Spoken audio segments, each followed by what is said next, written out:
Nice to be back. So we are in South Carolina. The whole family. Jack is competing. My son Jack is competing at national debate competition. He had 5 rounds yesterday. He's competing. He made it in 2 different categories, in moot court and TP, and it really kicks off in earnest tomorrow. So we are here having a very nice time. This has been a great opportunity for me to see or meet East Coast man in his natural habitat.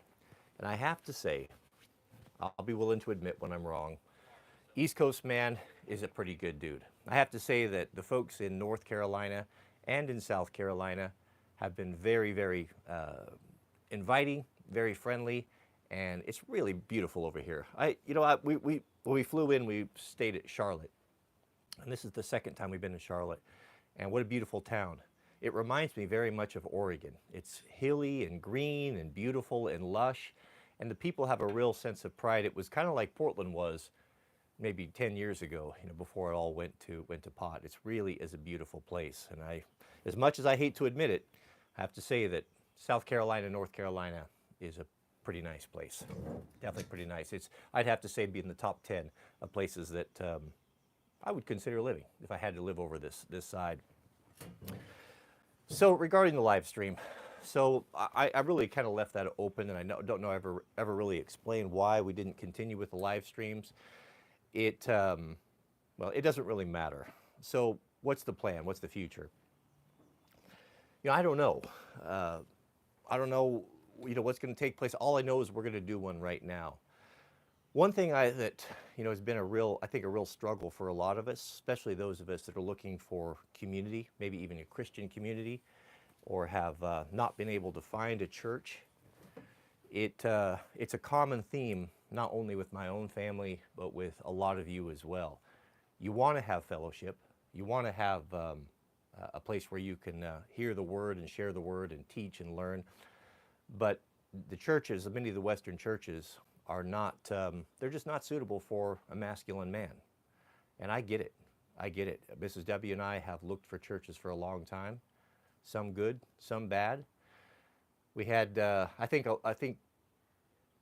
what I hear the same thing from a lot of people, is that when COVID came through and the lockdowns were implemented, that a lot of the churches knuckled under.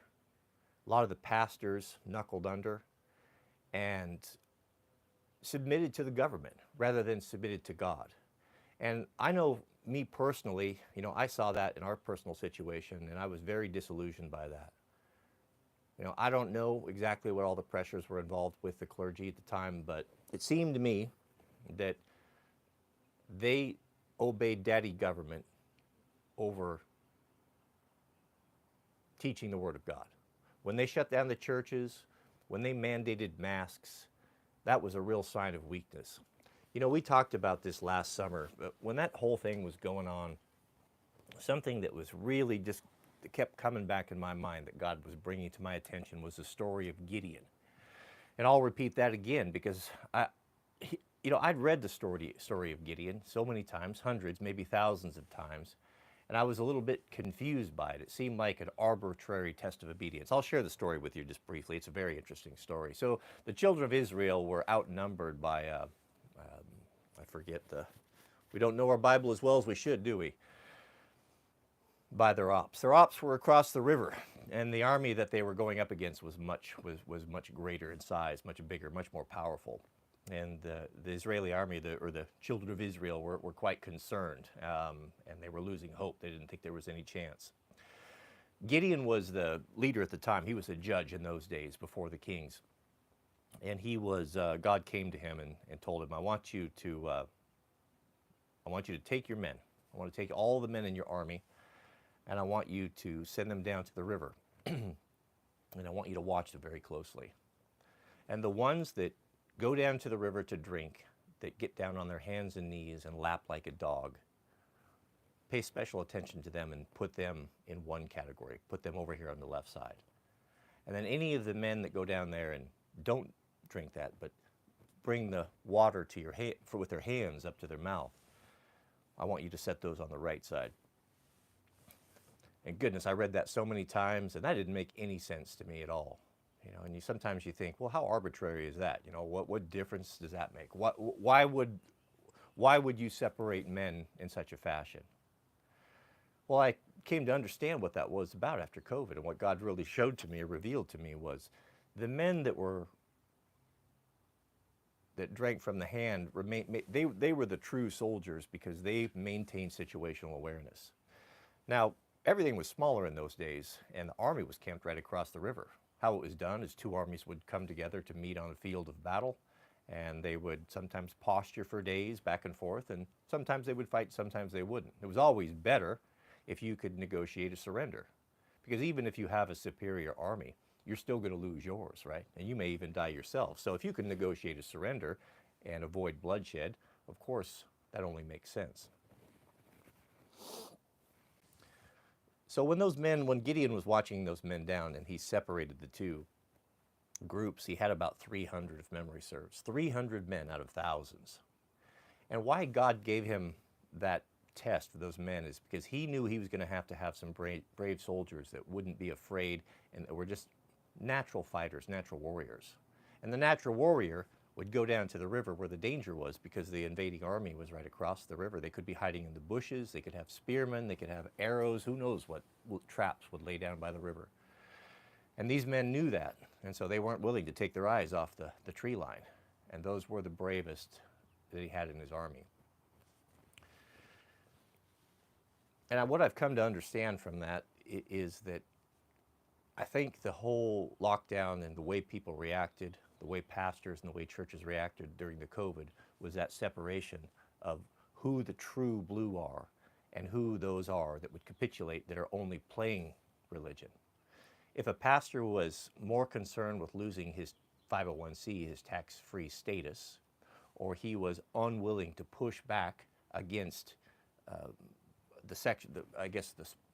whatever portion of the church that wanted to mask and wanted to vaccinate and wanted to follow all the rules of the government, if he was not willing to stand for what was right and to be swayed by the masses, then he, in my opinion, and I think a lot of you as well, that's not the type of leader that we want to follow. We don't want to follow a weak leader.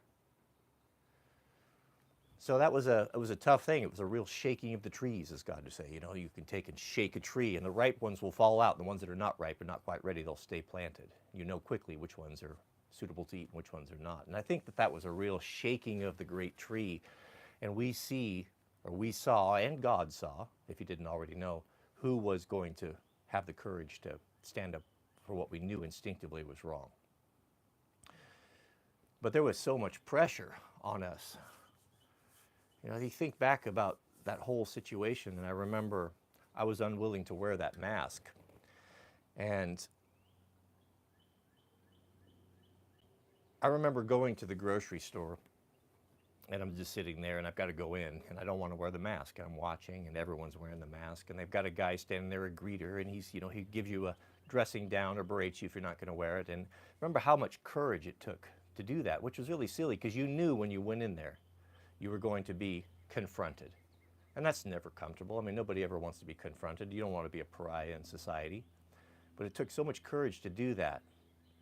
And don't underestimate the lessons that we learned from that. Don't underestimate how the character of people were revealed in that, who was strong and who was weak, who was pretending and who was true. So I guess I don't know. What I'm trying to get at here is that maybe the only thing that we can really do, since if we don't have access to churches or we live in small communities, there's not a lot of options for us, is that maybe we can get together here on Sabbath, and we'll see. So we'll just take one day at a time here and see how it goes. Sorry, gentlemen, I'm not going to be on my A game today. I didn't sleep very well. When I travel, it takes me about 3 or 4 days to get settled in before I can actually get calmed down and get some sleep. So I'm going off about 2 hours today. Let me pull up my chat here. Let's see if I remember how. We are staying at an Airbnb, and what is it, Saturday? And we've got some folks coming over. Mrs. W's, some of her family lives up in Charlotte. They're going to come down and hang out with us. So I got an hour or two here to hang out with you guys. I'm such an old boomer that I can't figure out how to pull up my chat, so just give me a second.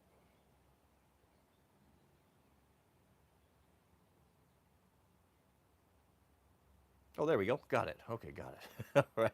We got a couple super chats. I'll jump in here. Today's, don't expect very much quality today, so I'm running on 2 cylinders here, and we're just going to go along best we can. We have a super chat from our friend Montana Moser. Shout out to you. Thank you, brother, for your generosity. He says, "Hey, Wranglerstar, keep it real. Go hard, and God bless."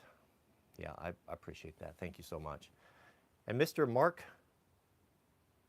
McClellan, and member, shout out to you. Thank you for your support, brother. I sure appreciate that. Yeah, if you have any questions, just open them up there, throw them in here. I'll grab them in the chat. If I don't get to them, you know, the chat kind of scrolls by, and it's hard to catch up on them. So persistence, the squeaky wheel gets the grease, right? So just keep putting it up there, and I'll try to get to it. We have a super chat from our friend Joe. Shout out to you, Joe. Thank you for your generosity. Joe says, "I agree. COVID was go time, and many people failed because it's not a moment of confrontation. It was a slow burn, and the people decided every day for years." Yeah, right, so rightfully so.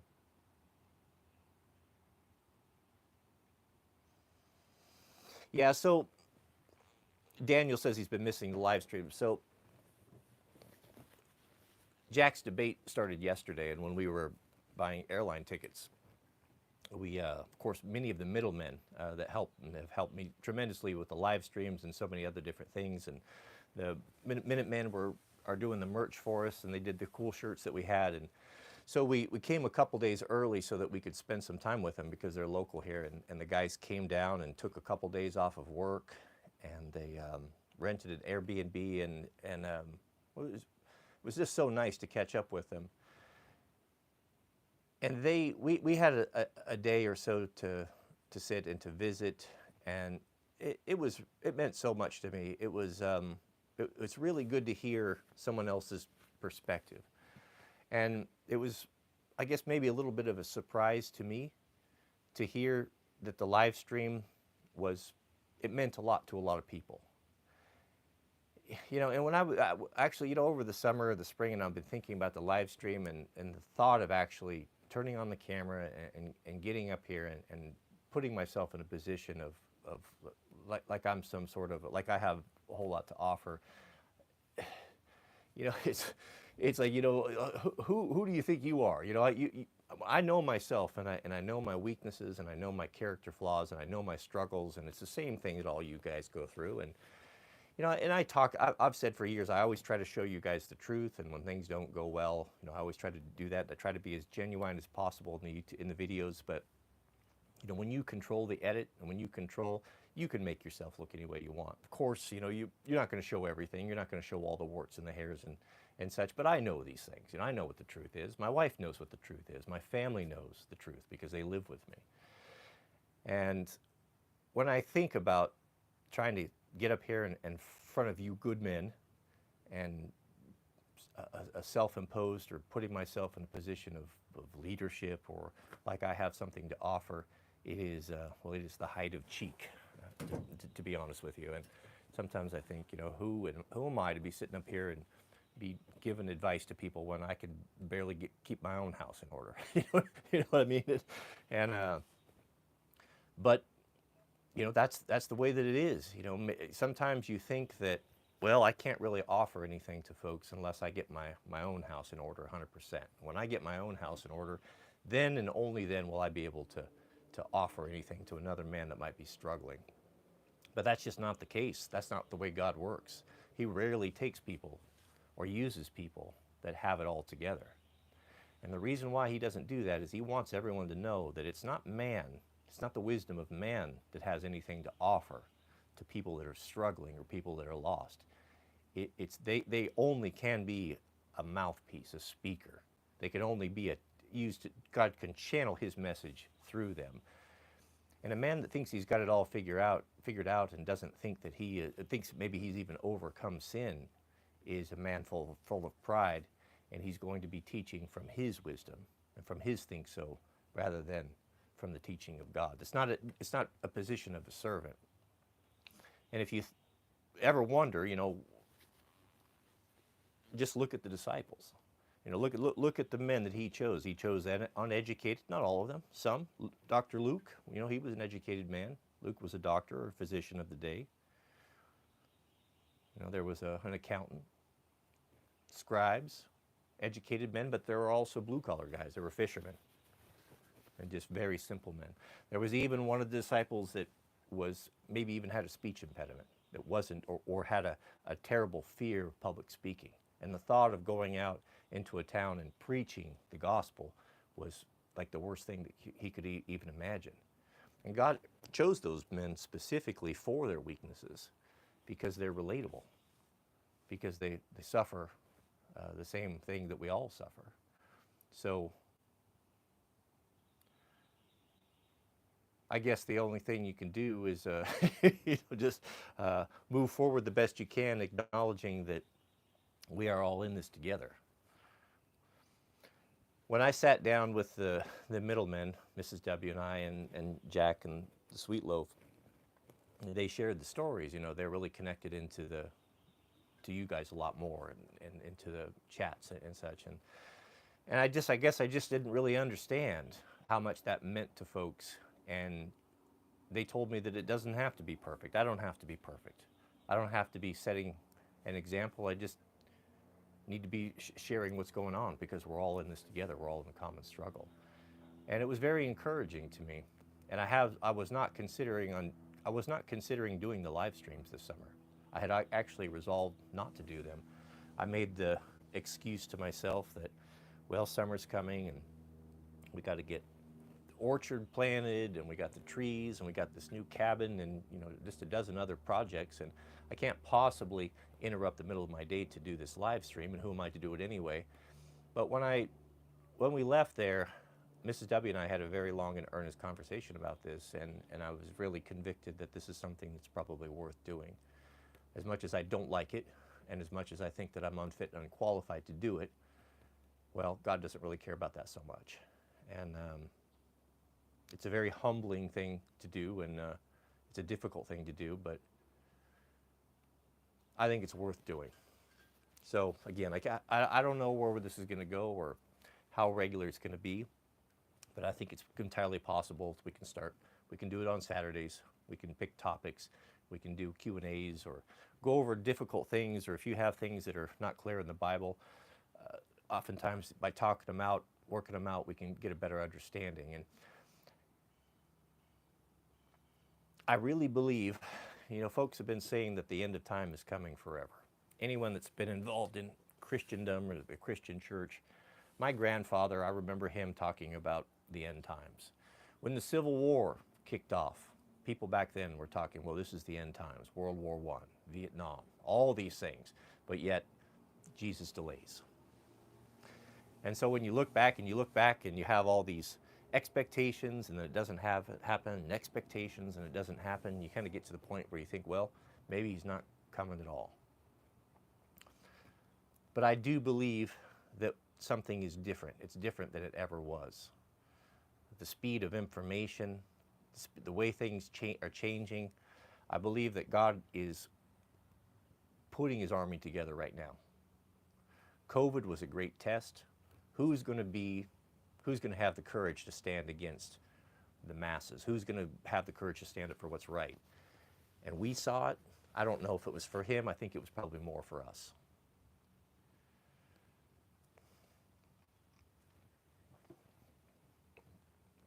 I better back up and get some of these chats here. I get to going on and on. We have a super chat from, where's that there? We had Joe there. We have a new member, Chronic and Ironic. No, our old member, excuse me. He's been a member for 10 months. Welcome back, Chronic. Good to see you. Chronic writes, good morning, Mr. Cody. It's 5 a.m. here in Hawaii, and I definitely missed the live streams and would be happy to have them back. Yeah, well, we'll see what we can do. Pray for me, beloved, and that God can give me carve out a little time where we can fit this in. Miss Hermit Hill from Kentucky, we have a super sticker. Thank you. Thank you, beloved. We have a member chat from Mr. Benjamin. Welcome, Benjamin. Benjamin writes, so happy to have you back doing the live stream. I'm a 25-year-old male living in Canada And you're such an inspiration for young men, and thank you.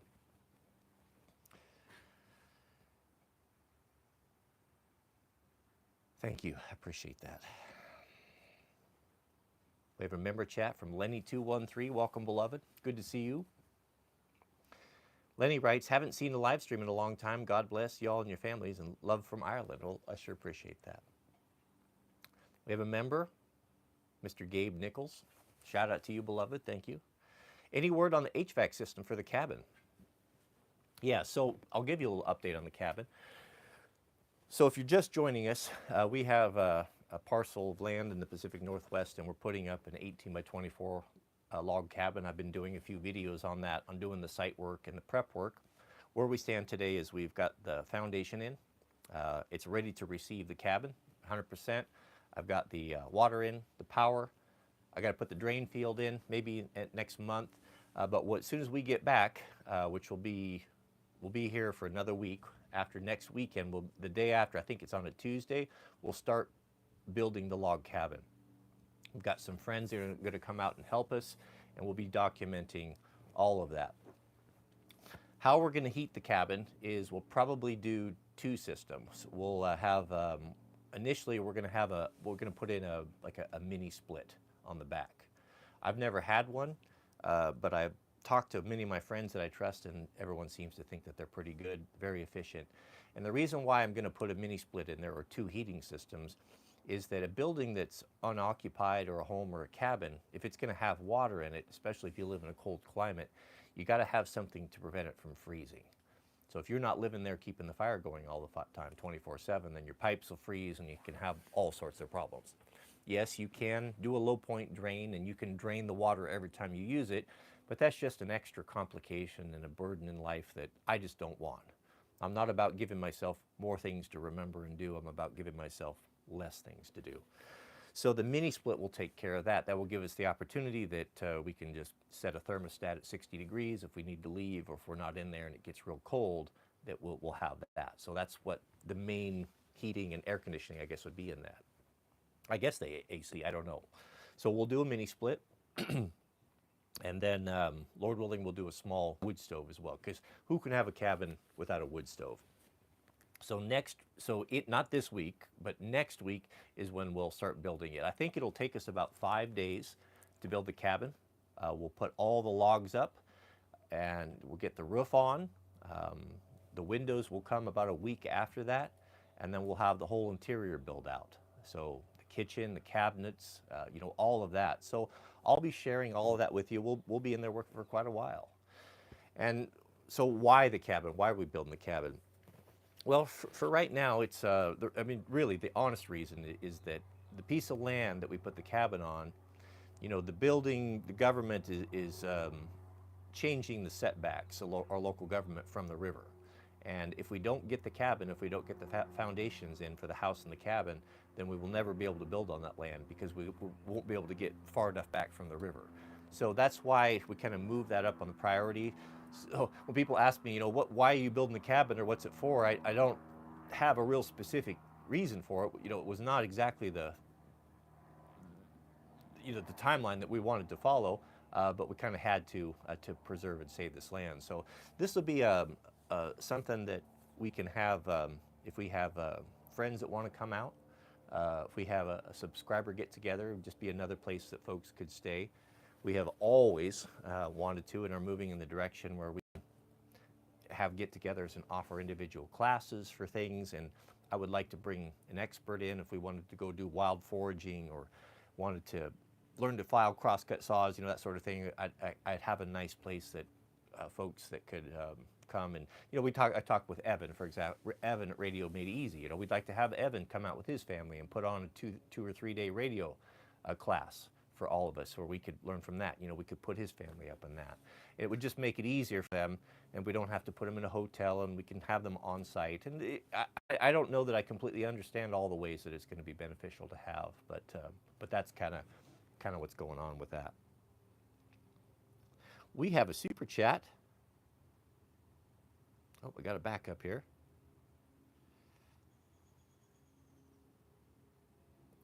From Mr. Gabe Nickel, member. Thank you, beloved. Oh, yeah, that was the HVAC. We have a comment from Daniel Hetzler. He's one of our members. Thank you, beloved.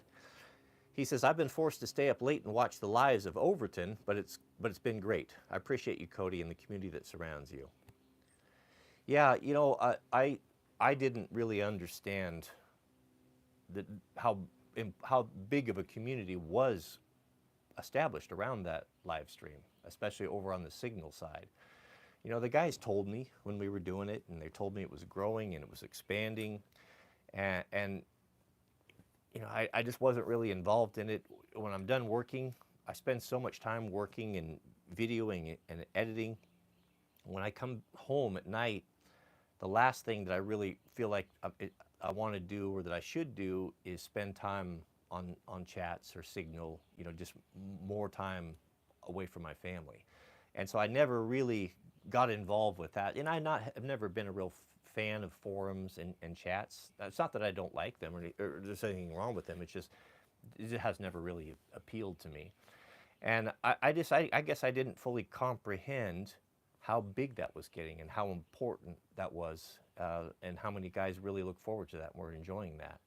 And when I talked to the guys the other night, you know, they told me that after we quit doing the streams, you know, that was just never really the same and just kind of started to fall apart, that the live stream was really the linchpin that held all that together.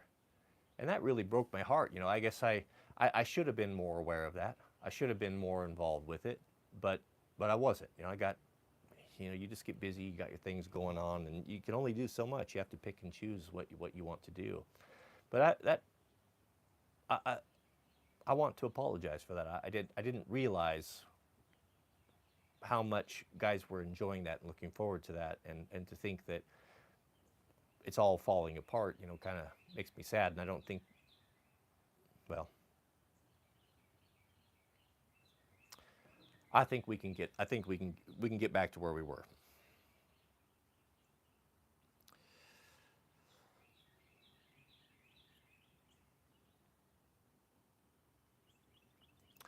Mr. Tony Bologna, shout out to you. Welcome, beloved. Good to see you back in the chat. Tony says, just hang out lives are really enjoyable too. Rainy days in the shop stuff. Great to have you touch base up here. Yeah, you know, in Overton and Jason, you know, they told me the same thing. You can,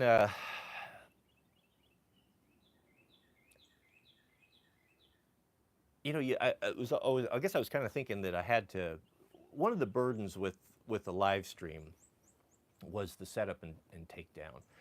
And you know, when I had to do the live stream, I had to kind of stop in the middle of the day, you know, right when you get spooled up and you get going, and then stop what I'm doing and go get all my stuff and set it up and tear it down. You know, a couple hours every day doing that, and that was kind of a burden and a problem. And I thought that, oh, well, we got to have high production. I got to have a two camera setup. We got to have lights and background and all that. And you know, Overton kept telling me over and over again, you know what? That doesn't matter.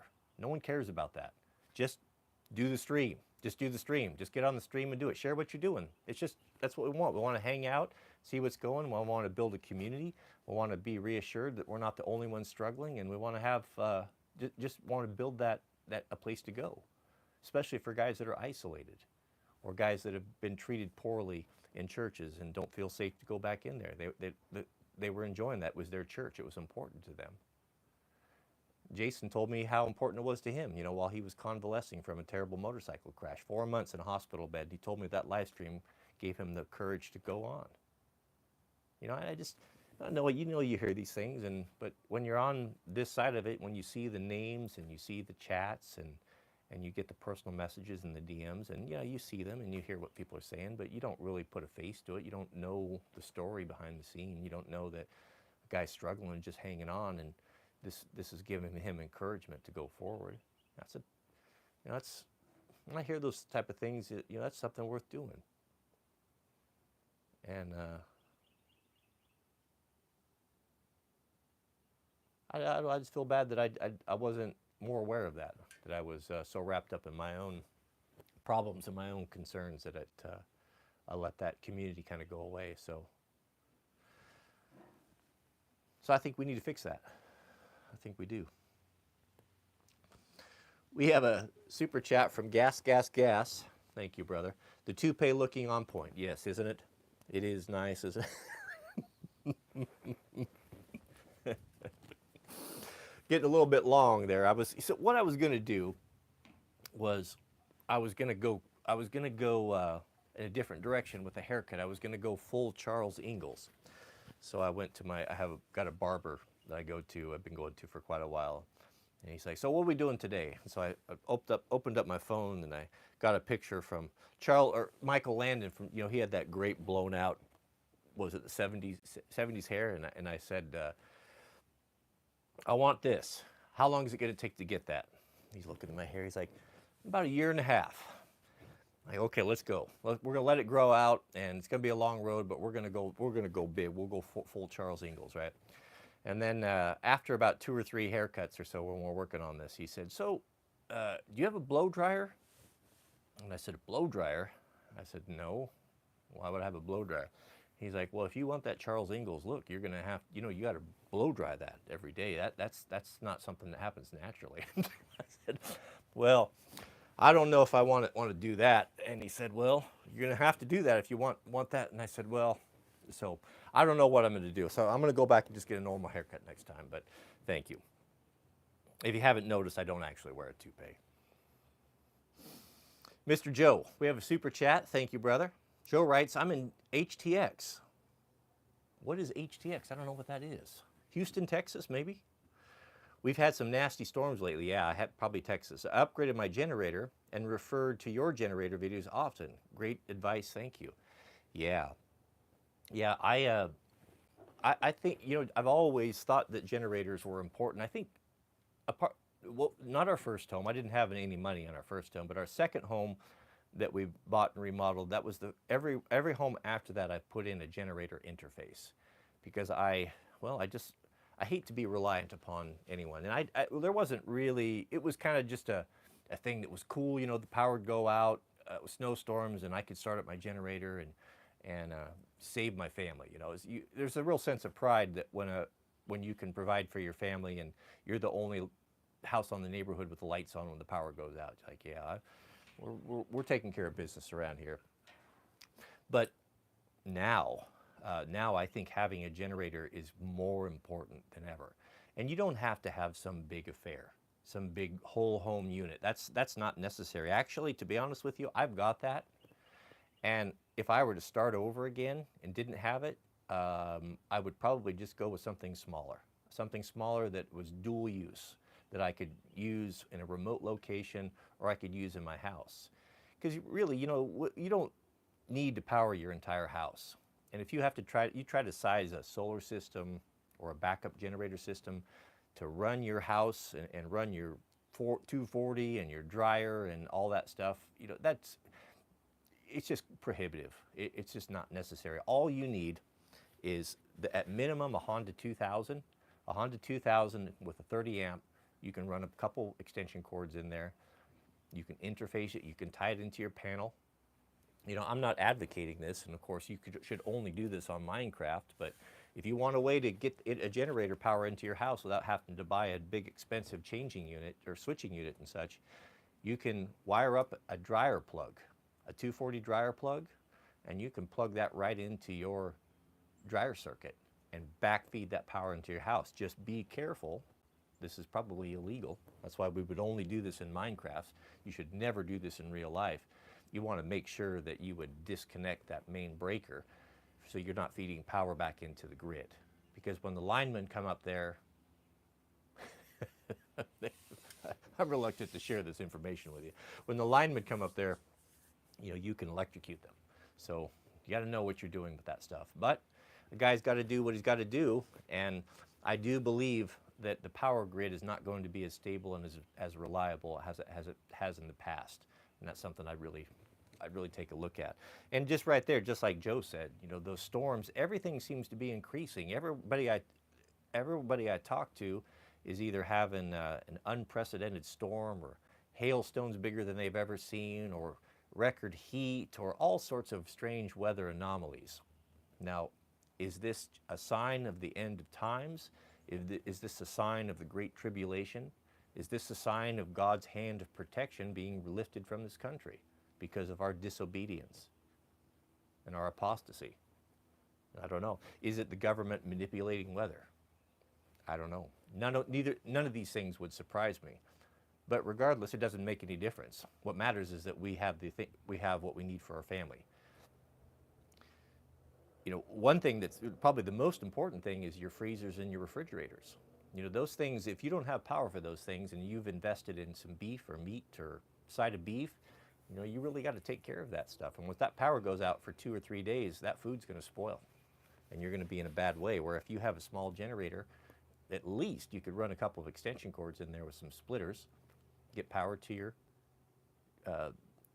freezers, refrigerators, maintain your food, you know, get some lights going. So I'd take a hard look at that. And if you can't afford a Honda, you know, buy the best you can afford. If you can't afford a Honda, you know, go get Harbor Freight. You know, run good oil in it, take care of it. You know, go look at some reviews. You know, Harbor Freight stuff's getting better and better. Look for something used. You know, just get it. Even if you're not going to use it, just get it and have it. So when it happens, you won't be wanting. Because I tell you, beloved, when the power goes out, if it's out for any extended time, there will be no generators available. Everything in the store will be gone. Everything on Facebook Marketplace will be scooped up, and the prices will probably double. Shout out to you, Joe. We have our member, Mr. Thomas Ostrowski. Shout out to you, beloved. Welcome back. This live stream made my day. Do you know when the beloved shirts will be finished? Yeah, the guys are working on those, and I did see exactly, there's a couple of nice extra gifts that are going to be coming in the package for you guys. So the reason why the shirts are going to take a little bit of time is because we're keeping everything in-house. We're controlling everything, and we're controlling the quality. I have bought merch from other subscribers that use companies like Teespring that if you don't know, if you have a YouTube channel, there are a couple of t-shirt companies that are kind of tied in with YouTube, and it makes it very simple. You know, you just farm everything out, you know, maybe design a logo or put your name on it, and they do all that. You don't have any control over quality, which is not very good, screen print, none of that stuff. We didn't want any of that. I told the guys when they approached me, I've never really been comfortable with merch. I've never really wanted to do it. Guys have asked for it, always asked for it. In the past, we've done a few runs and done things, but it's never been my priority. So when the middlemen came to me and they said, look, the guys would like to do some merch. You know, they'd like to have some stickers and have some fun with it. And I said, well, here's what I'll do. First off, I can't handle it. I don't have the bandwidth. I don't have the time. We can't add another thing. We can't be shipping shirts out and stuff. And they said, don't worry about it. We'll handle it. Okay, well, we got over that obstacle. So I was like, well, yeah, I'm not going to send anything out that's not what I would wear myself. It's not high quality. And they said, well, we can handle that too. So they got over that obstacle. So they removed every obstacle, and then they did the design. And they sent the design, and that was cool, and said, well, okay, we'll go ahead and do it. My promise to you with the merch is it's going to be limited. We're not going to, this is not a thing to get rich from. This is a thing for the community, that giving you guys what you're asking for. And we have some exciting stuff planned. The middlemen have been working hard and reaching out all over. We're reaching out to companies that I have used and loved for years, like Pendleton Blankets, or some really nice custom knife companies. We're talking about doing, you know, some unique items. But I'll tell you that anything that we do for merch is going to be USA made, and it's going to be made. We're going to know the folks that make it, and we're going to know everything about it, and it's going to be something that I am very proud of. When we did those radio kits with Evan, or Radio Made Easy, the 3 radio kits, I am so proud of that. I love hearing the feedback. I have one personally. I was telling Mrs. W that I probably use that in the wintertime once a week, and in the summertime, you know, almost daily. We use those radios. And every time I pull that radio kit with the really nice custom SOE bag that we did, and it gives me the fizz. I'm very proud that we could offer such a nice product, and I'm really proud to be involved with good people like John over SOE and Evan at Radio Made Easy. You know, I spent a couple hours talking with him just a couple days ago and got to meet him for the first time. And I already knew he was a good dude, but when I met him in person, he was just a beautiful man, a family man, and shared values. And I am so grateful to have these men in my corner.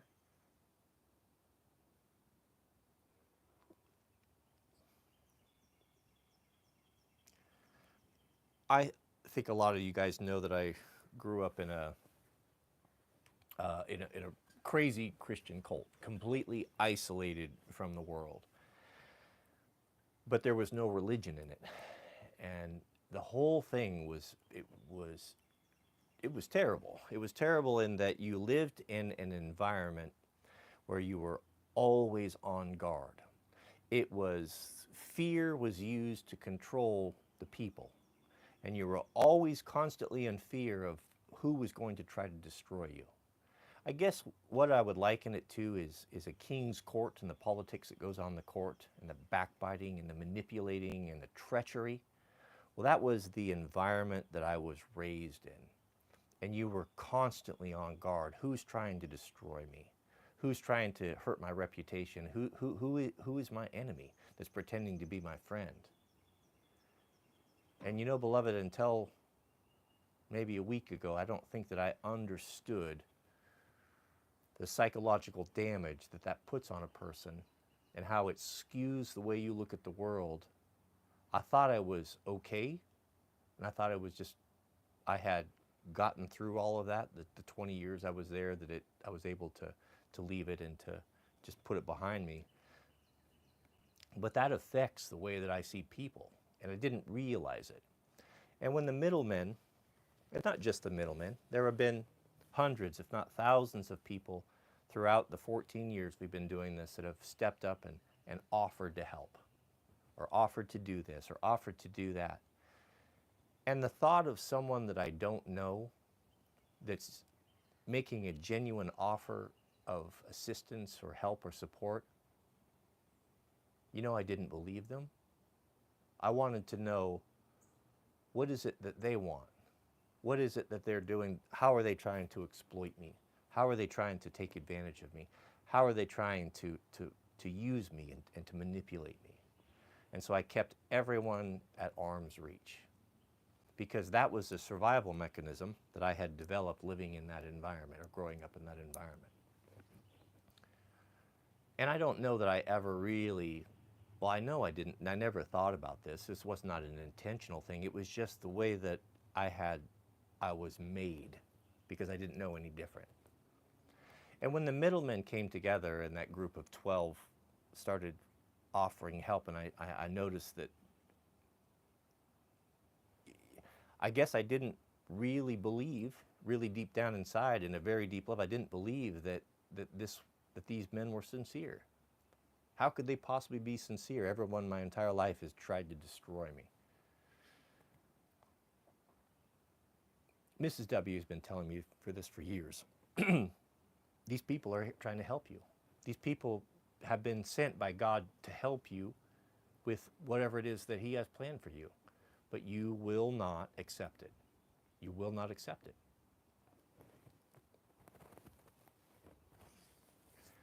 When I sat down the other night and we sat around the fire and we talked, and they shared the stories of how they found the channel, they shared the stories of how important the live stream was to them as well as to others, it finally started to dawn on me that these men do not have an ulterior motive. They don't want to destroy me. They don't want to profit from me. They don't want to enrich themselves, or they're genuine. They genuinely want to help. These are good people that are not as damaged as I am. And I just couldn't accept it. But I'm beginning to understand it now. All of that pain and hurt and everything from that experience growing up, I always prided myself that I was able to put it in a box and put it into storage, put it away, and not deal with it, not even think about it. And I was very proud of myself, how strong mentally I was that I could do such a thing. Because there were a handful of others in my similar situation with that organization that never made it out. I have 3 friends that 2 of them killed themselves, committed suicide because of the way that they were treated and being involved in that environment. And I used to think about that, and I thought, well, how weak are they? It was a shame that they couldn't have the strength like I do to not let that affect you. The only thing that I did is I just put it in storage and didn't deal with it. And you can, yeah, I get what I said to Mrs. W yesterday. I said, you know, what it's like is all of this garbage and all of these unfinished issues, unresolved problems and psychological damage, whatever you want to call it. You know, I no longer have the money to pay the rent for the storage locker, and it's got to come out. It's got to be dealt with. So I wasn't mentally stronger than anyone else. I simply just had the ability to postpone it. And now here I am, you know, 25 years, 30 years later, you know, have to deal with it. Just now coming to the conclusion that not everyone's out to get you. Not everyone's out to harm you. So I don't know. Well, I know it's not something that you can just, oh, okay, well, we're good now. You know, I don't know what the solution is, but I think acknowledging it and realizing that maybe there's some personality traits, or maybe there's some things that I do that I hate about myself, the way I react, the way I'm not able to control my emotions in certain situations, that are a direct result of that. And starting to see more of them, more and more of them manifest. And it manifests in the way I run my channel. It manifests in how I treat my wife and my children when I'm frustrated or under stress. And it's difficult because you revile yourself. You know, you lose patience with your wife, or you lose patience with your son, and you've done it so many times. And when it's happening, you're completely aware of it's happening, but the emotion comes over you, and it's so powerful and so intense that you just make the decision, or I do make the decision, to blow up or blow your top. And then you have to deal with the regret and the shame and all of the apologies for reacting over and over and over again. Here you are, you understand that you get triggered and you behave badly, and you've done it for years and years, but you never stop and look at, you know, where's this coming from? Why is it when someone does this or says something or treats me in a particular way, why is it that I can't control myself? I think a lot of that comes back to it. I think until you understand what it is, that it's really the deep dark problems, the unresolved issues, until those are looked at and dealt with, then you're just simply going to be repeating the same thing over and over again. Willpower is only so strong, and I've not demonstrated to myself that I have the willpower to control the emotions that cause me to do things that I don't want to do. So I've been doing a lot of soul searching after, you know, these last couple days, and I've had a lot of deep conversations with Mrs. W. And, you know, she's been patiently waiting by, and she's known this all along, but she, you know, no one can tell me nothing. I'm not going to hear nothing from nobody. I got to figure it out on my own. I think I know what's happened. I think she's been praying for me. I think she's been praying for me for years behind my back. And that's where we're at. That's where we're at, isn't it?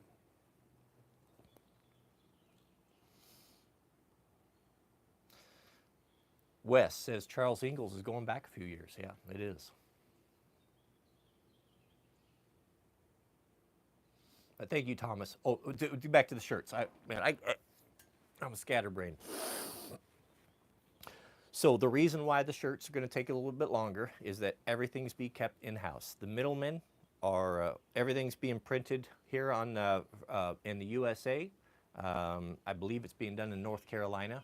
The shirts are sewn and made in the USA from good, safe cotton, safe dyes. They're the best quality shirts that we could find. And I'll tell you, it was not easy for the guys. They worked. They scoured the country to find to meet my criteria. And they found it, and we made those shirts available. And That's so it's going to take some time. So we don't have deep pockets to run the merch. So what we did was we didn't know we didn't want to order a bunch of shirts, and we didn't know if how many would be ordered. So we did a pre-order. So you guys that bought shirts, we opened it up for 2 weeks. We did the pre-order, and then we had an exact number of who's getting shirts and their sizes, and then they're being made. So they're being made, and then the middlemen will be shipping those out. Even the shipping, everything is going to be kept in-house, and it's going to be the best quality that we can find, or we're not going to do it. I told the guys, they have sent many, many things, and I reject, and reject. Not only has it got to be good quality, it's got to be something that gives me the fizz. It's got to be something I'd spend my money on. It's got to be something, if I meet you at an event or something and you're wearing a beloved t-shirt, I want to be proud of that shirt. I don't want you to wash it and it starts to fade, or it doesn't last and you spent your hard money on another piece of garbage. I'm not about that. We're not going to do that. So it's going to be a little bit slower. It's going to take time because we're keeping it all in-house. We're controlling the quality, and we're controlling every facet of it. So we're going to have all sorts of cool stuff coming up. So I'll let you know as soon as I can. We're also going to we'll get back involved with Evan, and we'll pick up where we left off on those radios. He's got some really, really exciting stuff and some really cool stuff, and I'm very, very excited about that as well. So more to come. I'll let you guys know as soon as I know something. Mr. Tony Bologna, thank you, beloved. Super chat. Tony writes, just use the forge blower for your hair. There you go. Yeah, the forge blower. Yeah, I could set that up on my vanity, and just with that hand crank, and I could just stand there right in front of it and do a blowout, get the Charles Ingalls going. I don't see that happening. We have a super chat from Mr. Hanky Mountain Garage. Shout out to you, brother. Thank you. Or not super chat, but a members chat. Hanky's been with us for 40 months. 40 months. Beautiful background, missing them. Did you enjoy the East Coast trip? Yeah, well, we're still here. Yeah.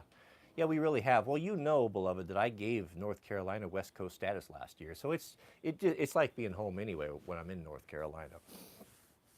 Yeah, we're enjoying it. The weather is perfect. We got here at a good time, and it's not too hot, so it's quite nice. Good food, friendly people. It's just been delightful. Very, very nice. So I'll give you a little update on Jack. So my son Jack, he's a senior, and this is his 3rd year in debate, and he's really good at it.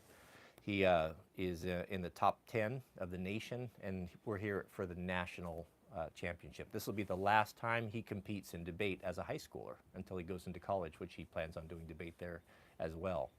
So yesterday, he had 5 rounds of moot court. This is where him and his partner debate for and against a particular subject. And he did really well. Man, he did well. We get to sit and watch. Mrs. W's parents came down and supported him, and we just couldn't be more proud of that boy. So we don't know we won't know what the results are until the weekend. So on Monday, he'll have his 6th round in moot court, and then it's in God's hands from there, whether he wins or he wins or doesn't win. But the big show is TP, team policy, where him and his partner will go in and argue against the best teams in the nation, and the best team will come out on top. And then we will find out next weekend, and we'll see. But I do believe that Jack has as good a chance and is talented and prepared enough where he could win it. He's as good as anyone I've ever seen, and I couldn't be more proud of that boy. Goodness. And not only that, I told Mrs. W, I said, I want you to know, I want you to take a bow for what, this is the fruit of your labor. That woman has sacrificed her wants and needs for her children like no other woman I've ever known. She has homeschooled, she has made meals, she has taken care of me, and I am super high maintenance. She cooks me 3 meals a day. She homeschools my children. She keeps a home. She runs the whole back end of the channel. I have no idea how she does it. And she gets none of the recognition, none of the credit. I take all the accolades, and she does probably the lion's share of the work. I told her yesterday, I said, I want you to know I hope you recognize what you've accomplished here with your children. That you have educated this boy, or he's one of the, it's, I feel very fortunate. I feel very fortunate.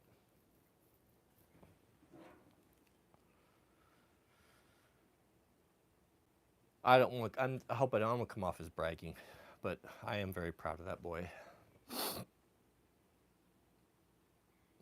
Let's see, I'm getting backed up here.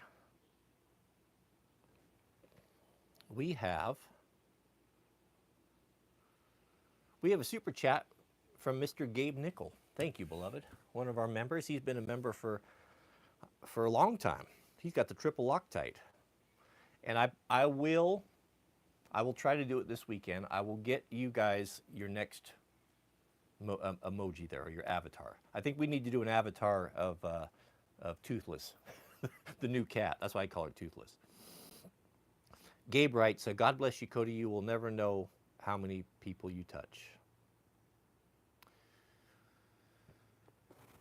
Thank you. Thank you. Thank you.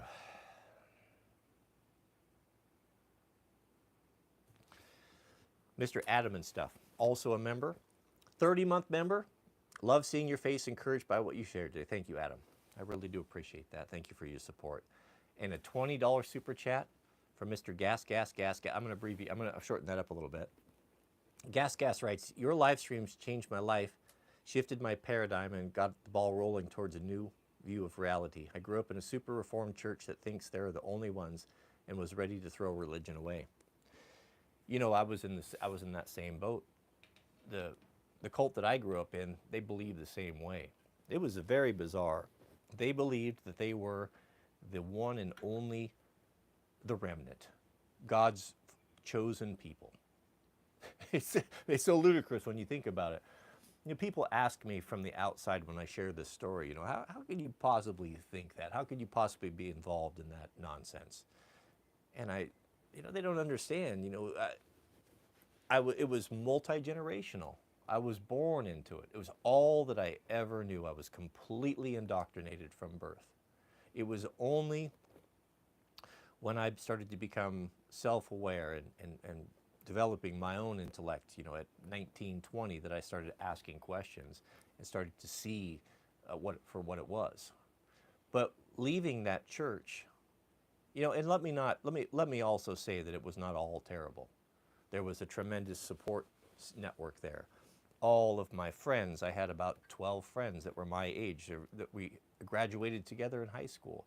We knew each other from birth. We were brothers. We hunted, we fished, we did everything together. We were always together. From the time we left, from the time we were in school, from kindergarten up until 19, we were always together. We were brothers. And my grandparents, my family, extended family, all of that support. When you made the decision to leave that, you were cut off, you were ostracized, you were completely on your own. And if you, your entire life, have been told and taught that the world is the enemy, and that the only hope you have for salvation is to be in this group, and to stay faithful and to stay loyal, you know, you can be intellectual as you want to about it, but there's still in the back of your mind, you know, that this decision most likely could be determining whether I am saved or not saved. But I found the situation to be there so unacceptable and so untenable that it was worth losing salvation than spending another minute there. That's how terrible it was at the time. So it's not an easy thing to leave. When I left, I found myself completely cut off and isolated, like someone who's been ostracized for a community and turned out into the wild. No training, no understanding of the world, no sophistication, no life lessons, no nothing. Just a complete naive fool, an idiot, turned loose to do the best he can, completely isolated and with no support. And this is why so many people that left struggled, and why so many of them committed suicide, and still to this day have never been able to recover from that. I've had a few members that have left through the years that they reach out to me, or I'll run into them if I'm ever in that part of town, and they want to invite me to their groups where they get together once a week and they bitch and complain about how miserable their life is because of this church that they grew up in. And I never wanted to do that. I have no interest in that.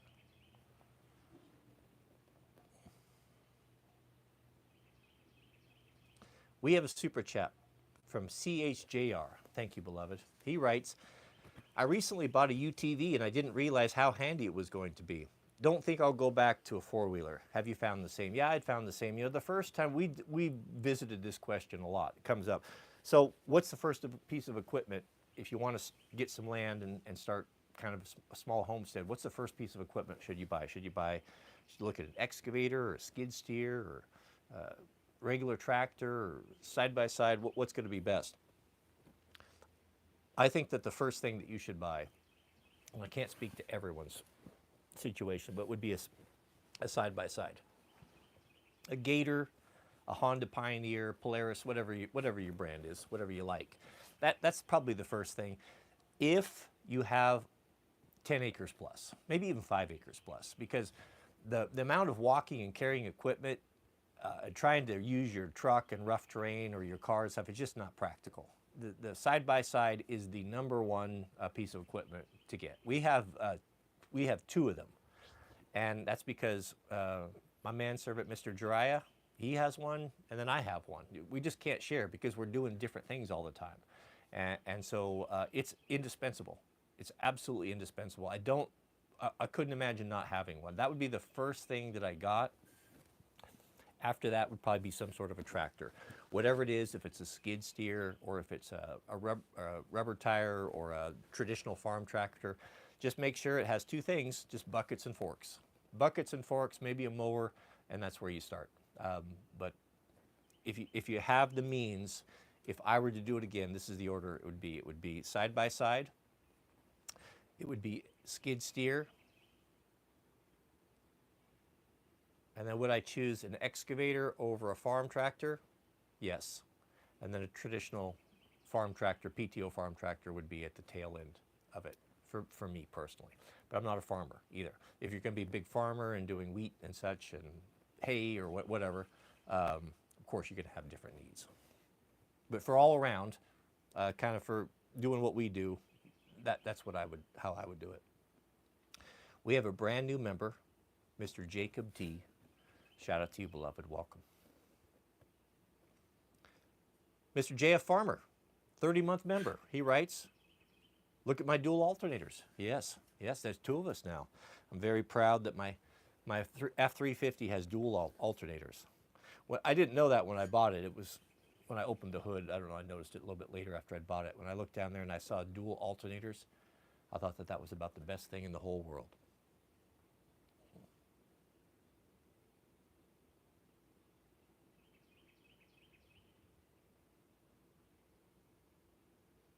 I see the battle chemist is in the house. We were, the battle chemist, he came down and spent a couple days with us when I had the middleman out last summer. And we got to meet him. And he's the one that brought the 50 cal. He brought a 50 cal, and I'd never shot one, except most of the guys hadn't shot one. And we got to shoot his 50 cal, and that was a very, very cool experience. But we were talking about you the other night. We were missing you, wishing that you could be with us around the fire.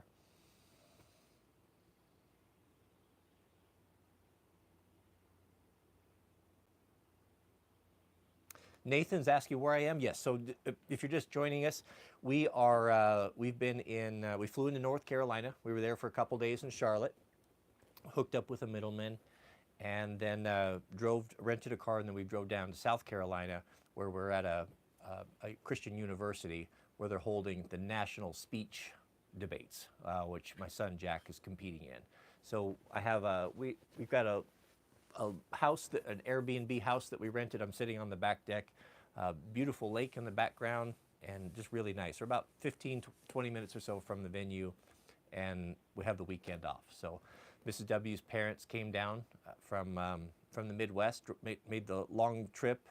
They're helping to support Jack, and And then we have some family from Charlotte coming down probably about an hour or so. So when they show up, I might have to end the stream.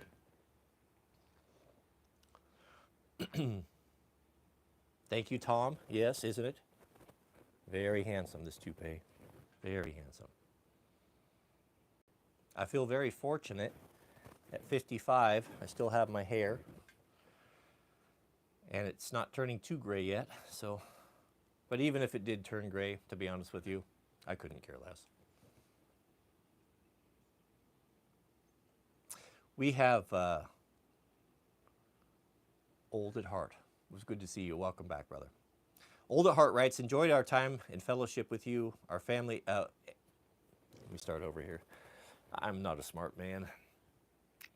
Enjoy our time in fellowship with you and your family this week. Can't wait for the next moto ride. Nor can I. Nor can I. We're gonna make that happen. We're gonna do another moto ride. That's something I really want to do. We have where we live. It's probably some of the best motorcycle riding in the country, in my opinion. And there's something for everybody. If you want pavement, we've got pavement. I could take you guys on the dream ride of a lifetime. It's just amazing. I spend a lot of my off time exploring in the warband. That's what we do. We go out and we map roads, and we're kind of putting together like the most beautiful loops and beautiful rides, and kind of trying to rate them in difficulty. I'm coming up with the scale. So one thing I really, really want to do is to organize some summer rides, spring rides when the weather gets nice, where nothing crazy, but put a cap on it, pre-approve. This is where we're going. This is the difficulty level, and you can make the decision whether you can do it or not. We'll have days where we can go and we can go hard, for the guys that are more expert. And we're going to have days for guys that are comfortable with just single track or maybe gravel roads. And I really, really want to do that, and to where we can meet up, go for a ride, take you on the big loop, end up at the. Hold on a second. You take it off? You take it off? Okay. Meet up and then circle back to the house, and then have a campfire down by the river, have a barbecue. You don't have to make a big issue of it, but I would love to do that, and that's something that the warband that we've been working on. The guys will come. We could have Mr. Brian, Mr. Peter, and just have a great trip. I know that there's a lot of guys out there that would love to do that. Just keep small groups, keep 6, 7 is a nice number. And I would really, really enjoy doing that if I could work out the logistics of that. Thank you, Old at Heart. It was great to see you guys. Mr. Josh C. $10 super chat. Thank you, beloved. Josh says, happy to see the surprise live stream this morning. Thank you for the years of sharing your experience and advice. I appreciate that. Thank you very much. Please pray for Jack, my son, for all the kids. These kids, most of them are coming out of homeschooled families. They are an extraordinary group of kids. I know if you're online as much as I am, you can get very discouraged about what's happening to the youth. And I don't blame them. I don't blame them at all. They're a product of bad and difficult environment and bad parenting. A lot of them, not all, but too many of them, the majority of them. And when you see them out in the wild and you see them online, you see them in TikTok, it's easy to become discouraged, and you say, well, we're certainly doomed. We're certainly doomed. But when you see the quality of these kids in this debate competition, and their character and the effort that the parents are putting into their education, they are producing, it's unbelievable. I didn't even know it was possible for young people to operate on such a high level. I couldn't even begin to compete with these. Some of them are 14, 15, 13. Incredible. It will give, the point being, it gives me hope for the future when I see these kids.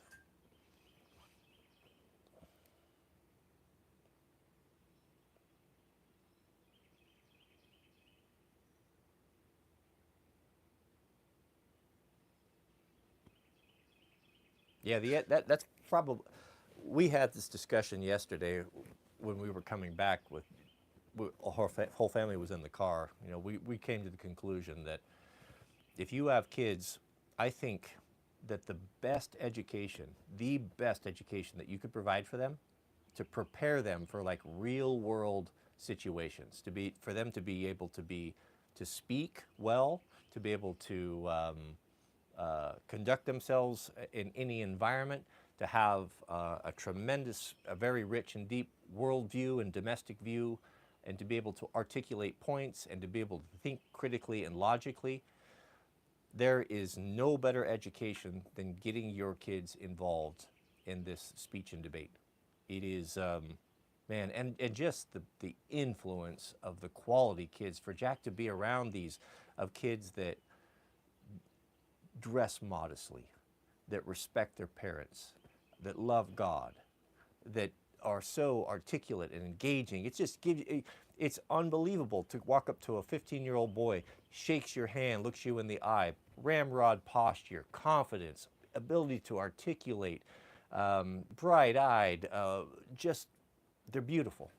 They're beautiful. And it just warms the heart when you see your own son and your own children in such an environment.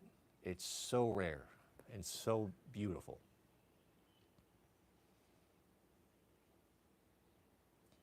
Mr. Evan Roach. Welcome, beloved. Thank you. Hey, Cody, just headed home from getting whooped by Overton on my 650. Thank you for inspiring me, my new passion. Yes, I heard about that. I heard there was quite a ride up in Montana. The guys were telling me about that. I'm very much looking forward to doing some of these rides. I can't think of anything I'd want to do more, really. I would love to do that.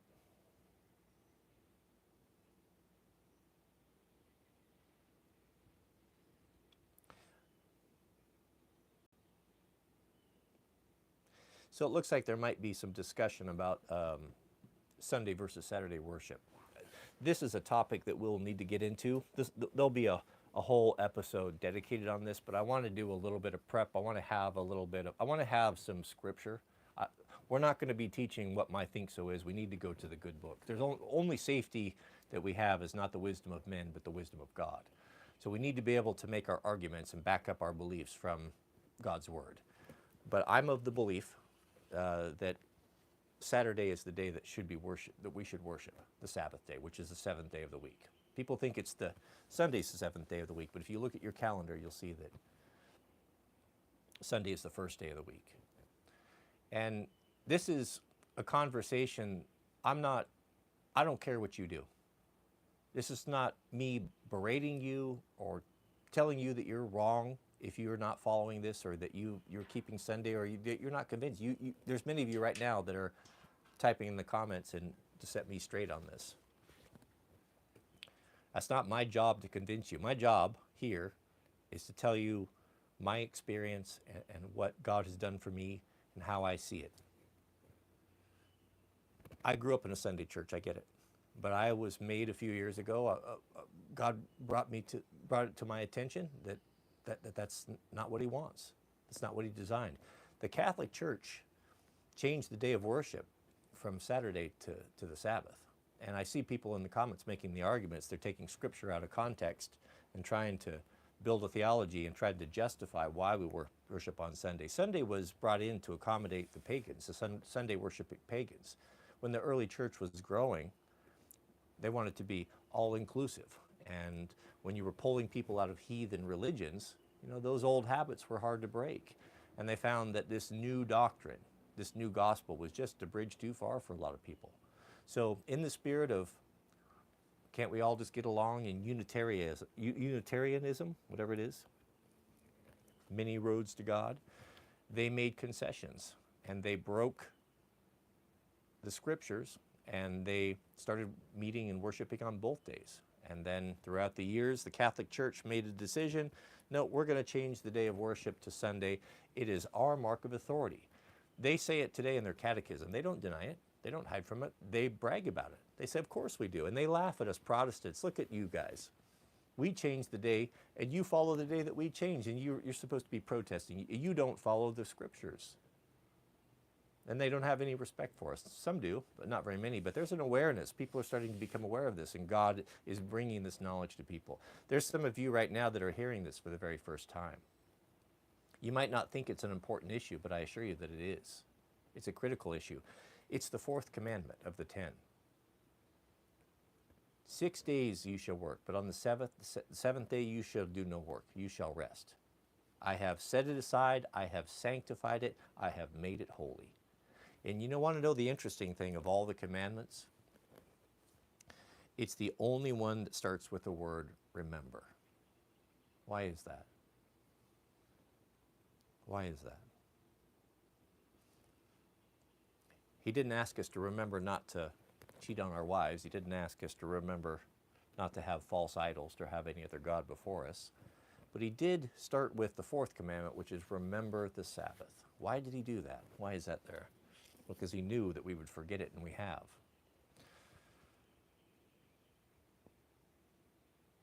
I'm not asking you to turn your back on your Sunday church. I'm not asking you to believe anything that I say right here. I'm just telling you that this is something that God is bringing to your attention that we're going to need to look into. I only ask that you look at the evidence. I will make a commitment to you right now that I will make a lesson plan. I will prepare it. We'll do it on one of these Saturday Sabbaths, and I'll lay out my argument, and you can do with it what you will. But I'm not here to condemn you. If you are a Sunday keeper, if you are an atheist, if you are whatever, I couldn't care less, you're welcome here. Nobody's judging you here. We're here to learn the truth. And I don't have the truth. I'm searching just as much as you are, but together we can find the truth. And God's pouring out his Spirit right now, and he's revealing things that men have never, in the history of the world, have never known. We just want to make sure that we are in a position to be able to receive this, that we haven't so hardened our heart that we're not able to hear, or we become so institutionalized with our traditions that we're unable to learn or accept the new things, the new lessons that God are bringing to our attention. I respect your intelligence. I would ask you to respect mine. I will make my case. We will have the discussion, and then you make your decision. You pray about it and see what God puts on your heart. And I tell you right now, those of you who decide to be faithful and loyal to God's commandments are going to suffer for it. You're going to suffer in your own family. You may lose your job. You will lose your church and all your family members in your church, because not everyone can receive it. Very few will be able to receive it. But the good book tells us that any of you that are unwilling to give up mother, father, son, or daughter are unworthy of me. That's a big ask. That's a very big ask. You just take one component of that. Let's say that you're a guy that has to work on Saturday. Let's say that you are made aware and are convicted that this is something that's important to you, important to God. And you realize that this is not something I can do anymore. I cannot work on Sabbath anymore. You're going to have to go to your employer. And he's not going to be down with that.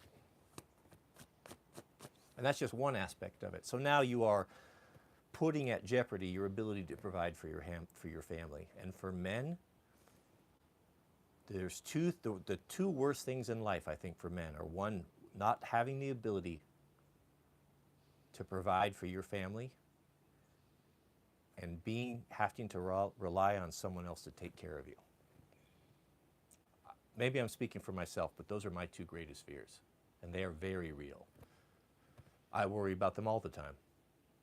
I never stop thinking about them.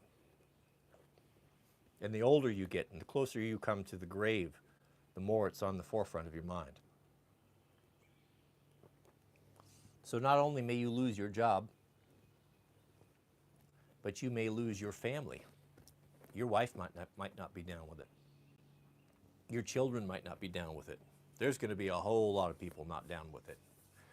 How you felt walking in a store without a mask on, when people reviled you and publicly shamed you and threatened you, if you didn't have the courage to resist that and to stay true to what you knew was right, then you do not have the courage to keep the Saturday Sabbath. So it would be best for you not to even mess around with it, in my opinion. The men that had the courage to not submit to the pressure of the vaccination, of the mask, all those mandates, if you had the courage to do that and to go against the grain and to receive all of that abuse that was heaped upon us, then you have the strength and the courage to be a soldier in God's army. You may not think so, but if you have that courage, if you showed that grit, then you have the ability, you have what it takes to do it. Even if you just barely did it. That's something that God can work with. You are part of the 300 that had the situational awareness that you could be useful to God. You are not a coward. It was a test, beloved. I'm convinced of it. It was a test. It was for us and it was for God.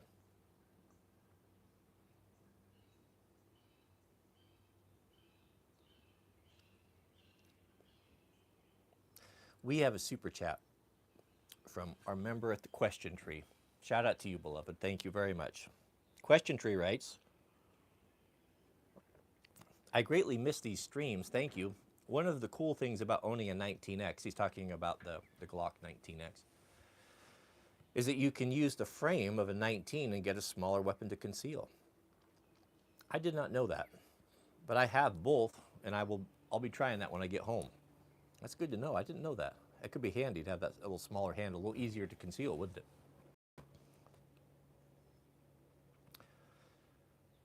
Question Tree also has another comment. He says, do you consider it worth your time representatives to find a path of God? Wild times. You know, every man's going to have to be convinced in his own mind effort and time you should put into our current political system. I can tell you, me personally, I have washed my hands of all of it, and I can honestly say I do not care. I don't care. I have no faith in it. Render unto Caesar the things that are Caesar, and unto God the things that are God's. You know, when Christ walked for his 3.5 years of ministry, he was embroiled in political turmoil, as bad as anything, maybe worse, because they were occupied by the Romans, as anything we have today. And yet he made a very distinct separation of the two. But let's not be deceived. We have to live in this environment as well. I can just tell you what my policy is. I will not be voting in any federal elections. I couldn't care less. I think the whole thing needs to be, well, we need to start over. There is no reforming. It's too big of a monster. I will be involved in my local stuff, local sheriffs, school board, local levies, that sort of things that I can actually have my vote where it matters. You know, we live in a small town. 10 votes can make a big difference either way here. But when it comes to following and politicians and such, I don't care.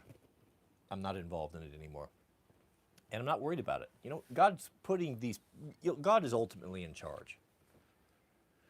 He's allowing things to happen. He's allowing people to be put into positions for a specific reason that we can't see. You know, the problem with us is that we're so stubborn that we won't react or do anything until things get so bad that it's just untenable. We will endure and suffer degradation and misery for a long time and do nothing about it. It may be, I don't know, I'm just speculating, it may be that the only way for God to get our attention is to swing the pendulum so far and to put so much pressure and strain upon us that we just get to the point where it's just untenable and then we finally have to act according to his will.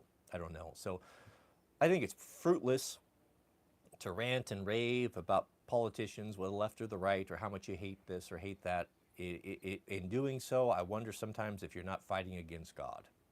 You don't know the big picture. You don't know what he has planned for those who love him.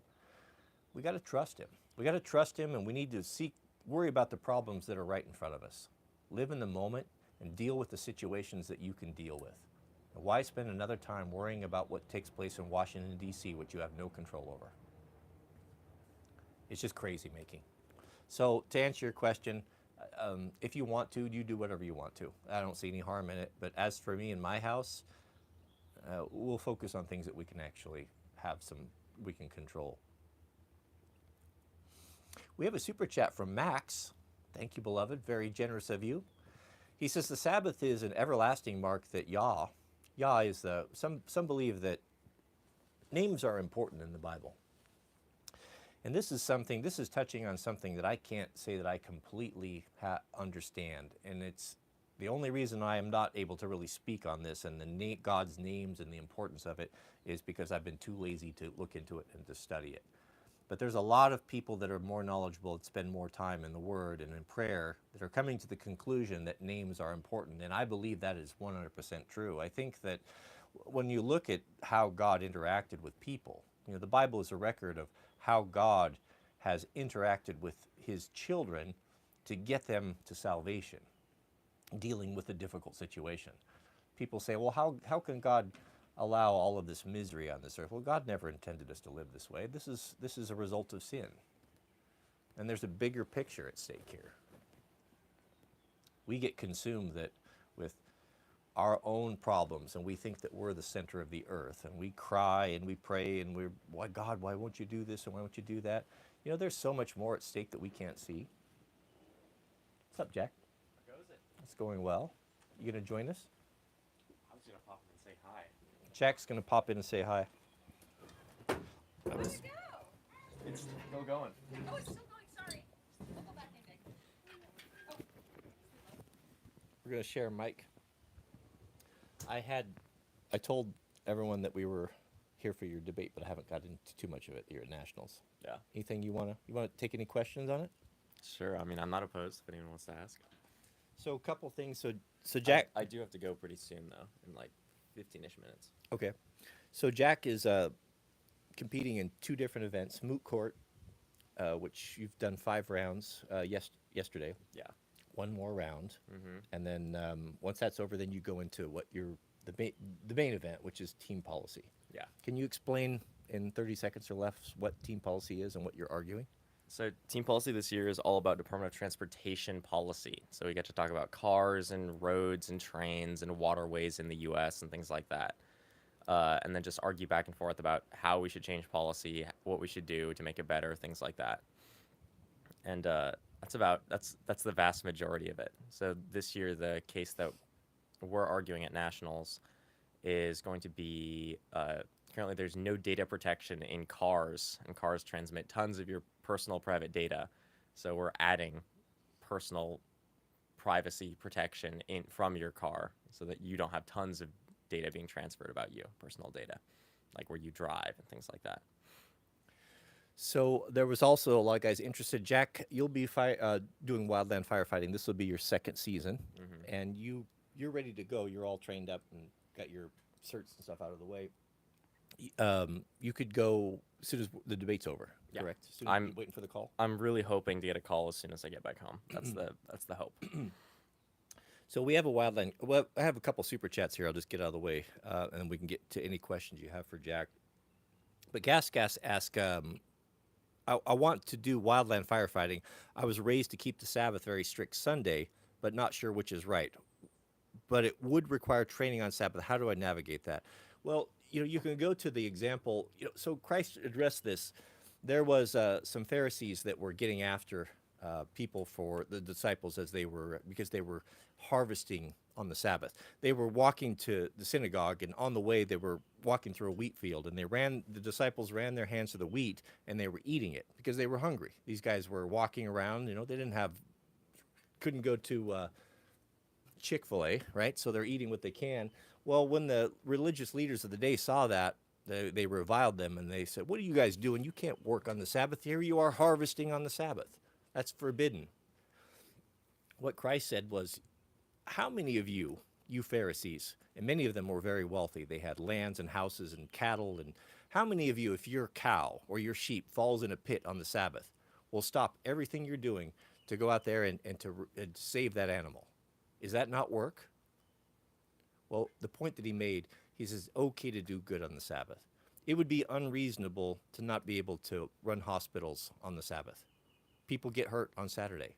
So how I look at it, and you'll have to make your own determination, is that it's okay to do good on the Sabbath. Even if you were to go and have to do a repair or a remodel on your neighbor that was in need, or help them fix a car so they could have their transmission buttoned up so they could get to work on Monday and provide food for their family, there's justifications for that. He left it very open, and the reason why he didn't give us too many rules is he didn't want to, because life is messy, situations come up, and you need to be reasonable about it. So the way I look at it is, if you're working in medical field, if you're working to protect the national forest, people's homes, if you're willing to do good, because fires don't take a break on the Sabbath, you're well within the guidelines to do such things. And I'm not going to tell you what that is. You have to make that determination on your own, but I believe it's okay to do good things on the Sabbath.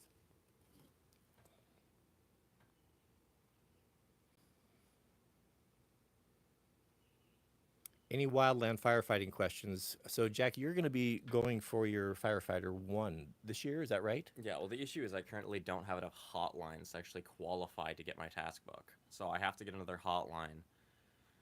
But I'm kind of deciding if I want to. I have a friend's graduation that's on the same day as the firefighter type 1 like initial training. So I'm kind of deciding if I want to go to that or if I want to go to the graduation party. I'm kind of leaning more towards the firefighter training. So as a newbie, you go through a certain amount of training, and then you have a designation as, is it Firefighter 2 now? Yeah, type 2. Once you put in a season or two and get some experience on the line, then you can move up to Firefighter 1. More responsibilities, more training, probably start getting into more of a leadership role, maybe even a squad boss. Yeah. So we have a question for Jack from Adam and stuff, a super chat. Mm-hmm. You get to keep your own super chats, you know. Uh-huh. Well, I remember last year I was in 2 different videos, and After there's a taxes. lot of donations, and I think that must have went towards gas money. Well, you know, it all works out at the end. Adam writes, Jack, are you debating for policy or against it? So you do half and half. There's a total of 6 rounds before you get into like the elimination bracket, to determine if you even are qualified to get into the elimination bracket. So for 3 of the rounds, you're arguing for your own policy for something you want to change, and then for the other 3 rounds, you're arguing against something that someone wants to change. So if they're saying we should change this taxation policy, or we should charge people more money somewhere, then you would say, actually, these are the reasons we can't. Here's all the evidence, things like that. Second question, what was the most interesting thing you learned about when researching that policy? Like lack of privacy or of the kill switch, I think he's talking about? He's talking about the data protection thing. Data. There's a shocking amount of data that gets transmitted out of the cars. It's like not only just like where you drive or what music you listen to, but even some of the studies that I found said that they collect your genetic information, which is seems a little insane to me. And I was surprised that cars collect and transmit that much data. So I've learned, just listening to Mrs. W. and Jack work on this and discuss this, I've learned a lot from it. One thing that was really troubling was that several of these car manufacturers, all of the telemetry data, everything that you do in your car, it records how extreme you brake, how quickly you accelerate, if you exceed the speed limit. All that information is being sold to databases, which are being accessed by some insurance companies, and rates are being raised because they're looking at your entire driving record, and they know exactly what you're doing. So this is very intrusive, wouldn't you say? yeah, a lot of the stuff when we read it, we don't actually for some of the research, I saw someone ask genetic how. The evidence never really clarified. It just said genetic characteristics and genetic information. So I think it just kind of collects things about you as an individual that are different from other people. Like even just like ways your eyes move, ways that you act, ways that you breathe, things like that.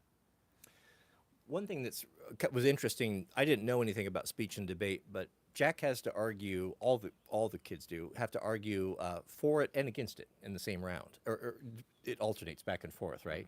Do you find it difficult to argue that this is a good idea, that they should be sharing all this information and everything that you do should be known by the government? I have absolutely zero issue arguing on the other side. It has never bothered me at all. Bother you? Yeah. We have a super chat from Mr. Evan Roach. Shout out to you. Evan says, "Hey Jack, Hardee's fun, but in 10 years you'll appreciate the skills more." Yeah, I think I'm guessing parties. I don't know what that means. no. I think he's talking about like hard work Hard work. Okay. for on firefighting and stuff like that. Yeah. Yeah. Wildland firefighting is kind of like the crazy girlfriend that you know is bad for you, that you keep going back to. It's when you're in it, like, this is really terrible. Yeah. Like you're 10 It's not very fun being on a fire, but as soon as you're done with the fire, it's awesome. You're 10 days in and you're sleeping in a tent. You're eating some mid food. It's hot. You're getting beat up, blisters. It's rough. You're thinking, why am I doing this? And then you go through the winter, and then you start to smell the smoke, and then you get excited. It's like it gets in your blood, doesn't it? Yeah, I'm looking forward to it. It does. So you have some friends going with you as well. Your best friend will be fighting with you the last time. Yeah, he fought fires with me last year, so we're going to do it again. And they boosted our pay by 50% this year compared to what it was last year. Oh yeah, talk about that a little bit. Yeah. What can a first year guy make? So last year when I worked for a private company, but last year we were making about $21 an hour, which already is good money, especially considering that I was just an 18-year-old. And this year they boosted the pay up to $31 an hour with 39 overtime. So pay has gone way up since last year. Is there a lot of demand? So Jack is working for a private contractor on a Type 2 hand crew. That would be a 20-person team that would go and do all sorts of things. They can do 20 guys can do a lot of work, especially with the skill set and the tools you guys have. You've got, what tools do you use, and how is the 20-person crew? How is it organized? It's typically we have on our last crew we had 2 squad bosses, which are supposed to be like the guys that are in charge of the whole group. And then they break it down into sections of there's roughly about 5 to 4 guys in each. There's 2 crew bosses, and then there's about 4 squad bosses. The squad bosses are in charge of about 4 to 5 guys, and then the crew bosses are in charge of the entire group and making sure everything goes well. So just kind of like general organization, and then they talk with upper management and things like that. One of the things that I thought was so funny was a lot of the young guys are getting a chainsaw in their hand for the first time. You go through some basic saw training, right? Did you see any shenanigans? People getting a saw for the first time? I don't think I've ever in my life met less competent people than on the fire line. Like, it's astounding. Which was great for me and my best friend because that meant we were able to stand out a bit more. But I saw quite a few chainsaws go right into the gravel. So Maybe even some backwards chains. That's always a good one. I was only in training. I don't think we ever had that on the actual fire line, Right. which is good. So that's a pretty good rate. I've got to go. I'm meeting with some friends. One last thing. What do you expect? What do you think a guy could make in a good season? What would be the kind of the range if it was really good or just mid? In 3 months? Yeah, for summer, 3 months. Uh, What are you projecting to make on the high side? I'm only going to be able to do it for about 2-ish months because I have college coming up. Mhm. So I'm hoping to make between 20 and 30,000 in 2 months. In 2 months. Yeah, Pretty good. that's money. with $31 an hour and working as his second year Yeah. because they boost pay a little bit the next second year. Yeah. So Very cool. All All right. right. Well, have fun. I've Thanks. gotta go. Thank See you ya. for joining us. You pull that over. That chair, Jack. see ya. Who are you meeting up with? Do I need to shut it down? Okay. Sweet local staying here. Okay.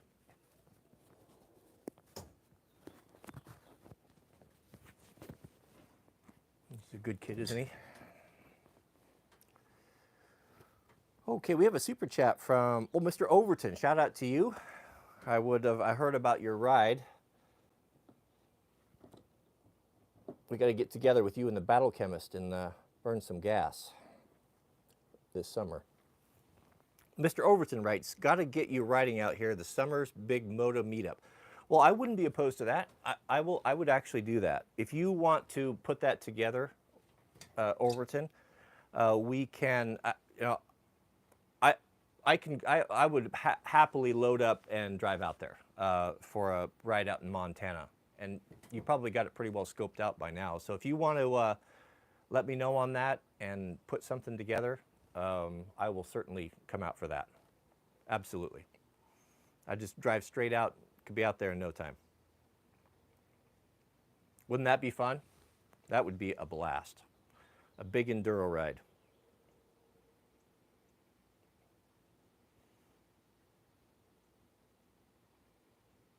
Sir Surrington, yeah. It is pretty good money. I would imagine if the fire season's busy, yeah, it would be realistic. You could come out with 30 grand, and you know you'll earn it. It's $31 an hour, but the reason why you make so much money is you put in so many hours, and there's overtime and hazard pay and all that stuff. So it's it's a lot of money, but you'll definitely earn it. But what else you got to do, right? You can spend your summer playing video games and not have anything, or you can go out and have 30 grand. That's a lot of money. Would help a guy get a good start. Mr. Ryan Warren, shout out to you. We have a comment. Mr. Ryan says, any tips for sharing Christ? I have some friends, but I'd like to share with, but anytime I bring it up, they don't even want to talk about it. Yeah, no one wants to be preached to. There is nothing worse than Western Christianity running around thinking, you know, canvassing and think, oh, we need to go save people. No, you know, when Paul was preaching, so Paul wrote the majority of the New Testament, and he was an evangelist. When he said something that really summed up, you know, when he went and when he was preaching to the heathens, he said, you know, I don't get all wrapped around the axle about this. If they don't accept it, they don't accept it. It's not my responsibility. My responsibility is to do what I can, and then it's up to them after that. He said, let every man be convinced in his own mind, meaning that a man's got to come to the understanding himself through the urging of the Holy Spirit. There's nothing that you can do personally. There's nothing that you can do or say or any tract or any book that you can recommend. I'm not going to, as a rule, that's not the best way to go about it. If a guy's not interested in hearing it, then you don't need to be telling him. When he's ready to hear it, he'll come to you. And when will he come to you? He'll come to you if he sees a difference in life. If he sees your character, the way you speak, your honesty, your integrity, the way you keep and conduct yourself. If you have true Christian character in a godless world, you will stand out like a glowing beacon of light in society. There'll be no question about it. If you're ashamed of the gospel, you may profess to be a Christian, but you're too embarrassed that someone might see that you're different, or you're not willing to go along, or it's just easier to submit to peer pressure and go against your belief and faith because you don't want to be an outcast. Well, you don't have the courage to be an evangelist. And you might as well, if that's you, you might as well just give it up altogether, because you're just wasting your time and you're just playing Christianity. They will know. They will know. The guys that you work with, your family, they will know. And they will see the difference. They will see God's Spirit upon you, and a peace, and just something that separates you. You'll be peculiar. You'll be intriguing. And they will come to you. They will often come to you in private. And it might be years. But when they come to you, then they're ready to listen. And that's not when you preach to them. You simply tell them what God has done for you. You share your testimony. That's all you have to do. You don't have to be an evangelist. You don't even have to know the Bible that well. You can simply say, well, I don't know everything about it, but I can tell you what God's done for me. And you share your story. You share what it was like when you were a piece of garbage. You share what it was like when you were selfish and you only lived for yourself and you cared nothing about how you achieve things and your integrity or your honor. And you tell the story of how that changed and how sins and bad habits fell off of you, and you're able to maintain or repair your relationship with your kids or with your mother or with your wife. Tell them about the peace that you enjoy, how that you can go through life that's so scary and so tumultuous, but you have a peace that defies all understanding, that only comes from God. In the face of adversity, you can be calm and placid where everyone else is stressed and worried and dying of fear. That's how you preach the gospel. This notion of going out and berating people, beating people down, maybe there are people that are called to do that, to stand on a box with a loudspeaker and shout at people that they're going to hell. How much good that does, I don't know. But if God's called them to do it, then that's what they do. But he hasn't called me to do that, and I'll never do that unless he tells me to. I hope he doesn't. Preach a day. What was it I heard? How did it go?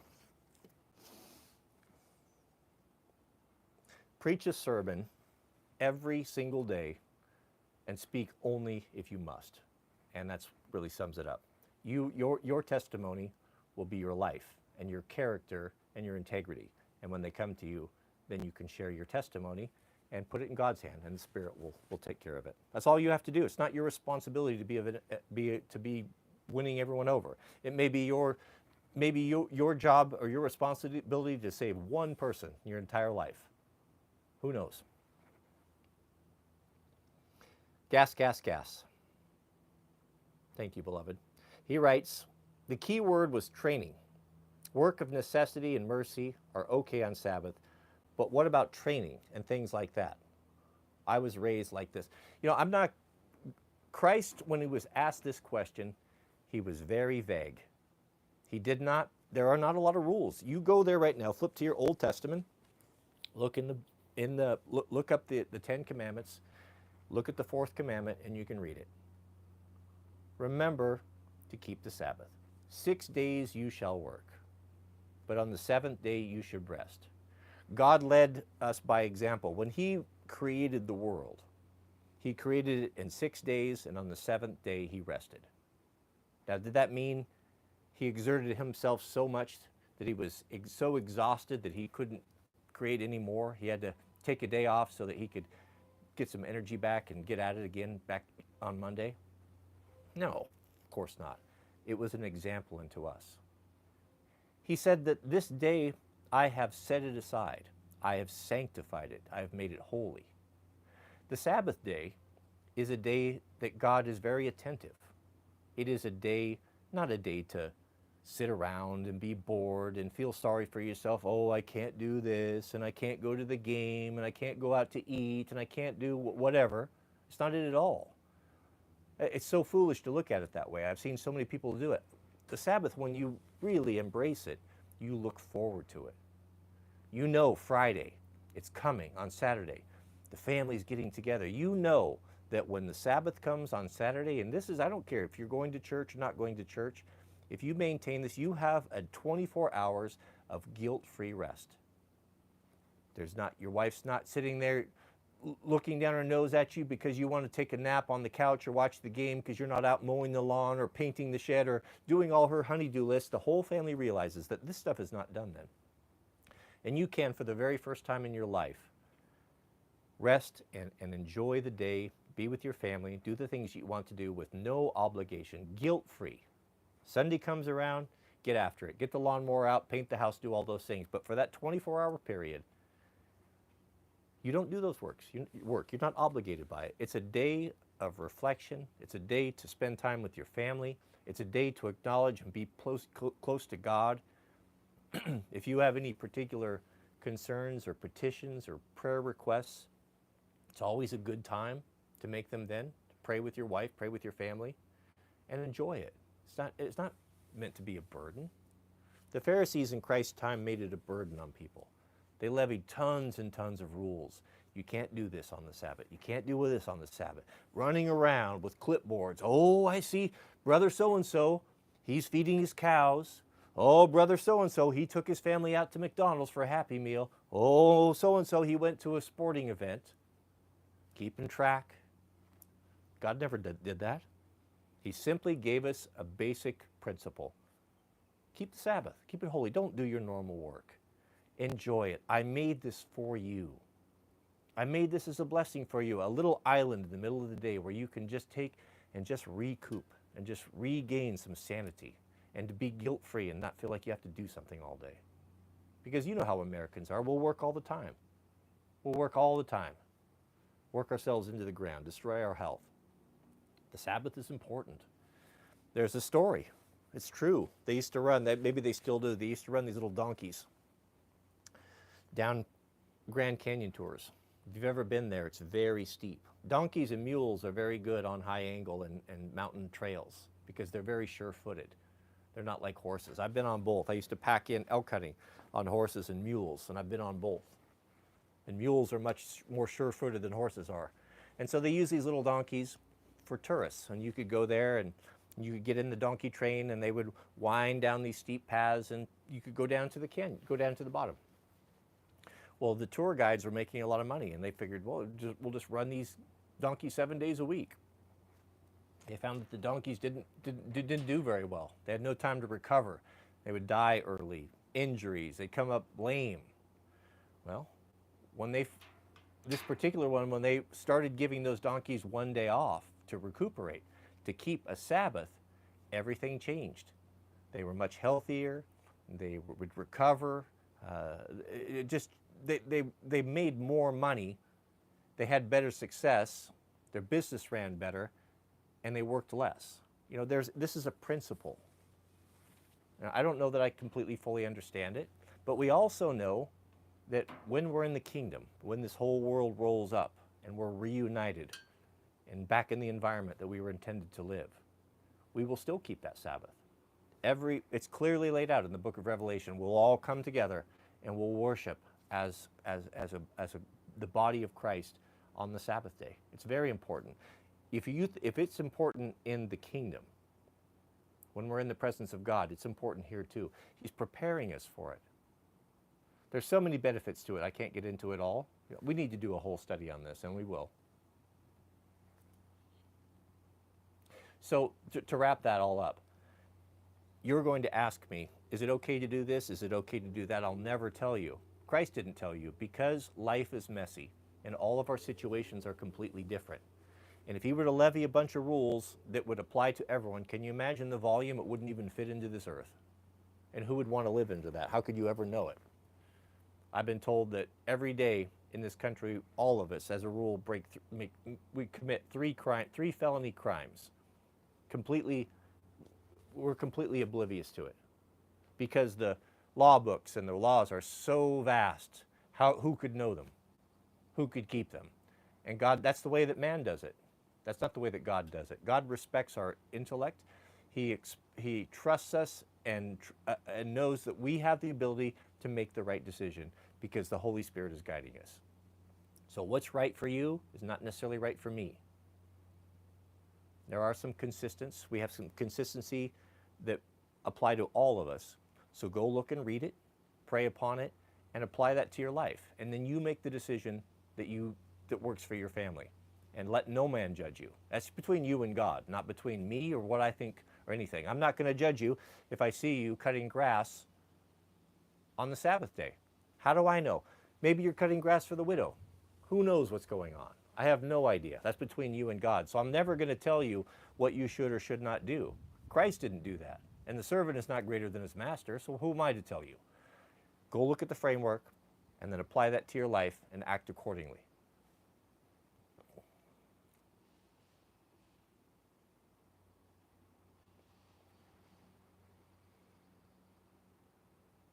Yes, be good broadcast. Doing good is not breaking the Sabbath. You'll know. You'll know instinctively. You'll make the decision. When it comes to that, God's Spirit will make it very clear to you. You'll know what you should be doing and what you shouldn't be doing. And also, beloved, be very careful. If you come to this knowledge and you are convicted that this is something that you need to change or act on in your life, be careful not to be too enthusiastic about this and bring it in slow. Don't come in and dump all this new truth that you found on your family and then get pissed when they don't react to it. Don't do that. Now, there's nothing worse than a new convert to something. A new convert is, of all people, the most zealot, the biggest zealot.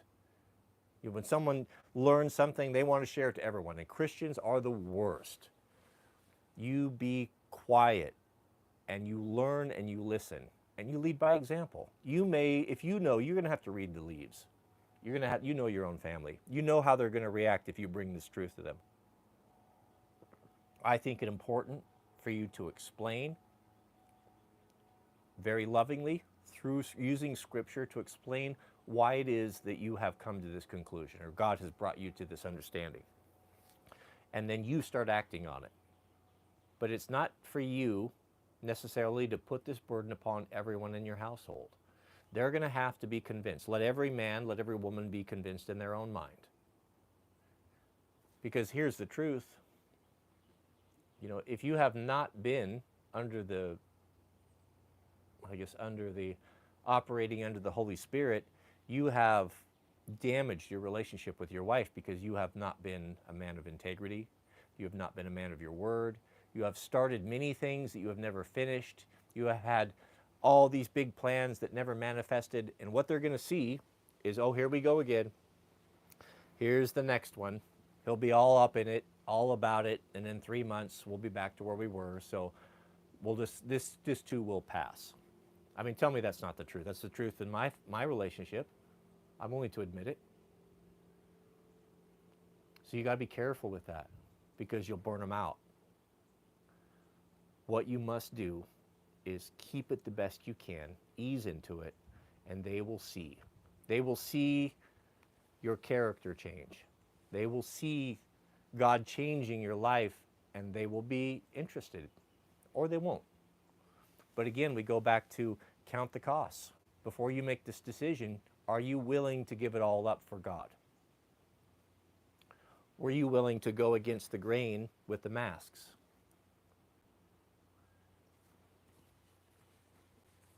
The good book says, it's like putting your hand to the plow. When you put your hand to the plow, you never look back. And that never really made any sense to me. You put your hand, you decide to go do the work. You look forward and you keep focused on where you're going. There's nothing behind you that you need to look at. That's all gone. What is in front of you is what is important. I didn't understand that, and my granddad explained it to me. He grew up on a self-sustaining homestead in Oklahoma.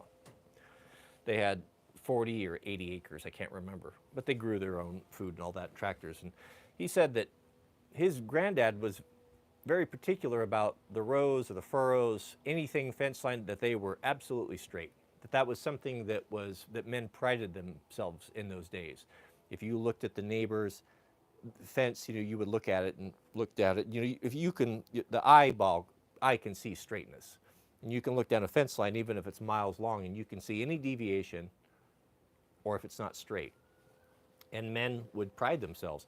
And that also extended to the way they would plow the furrows.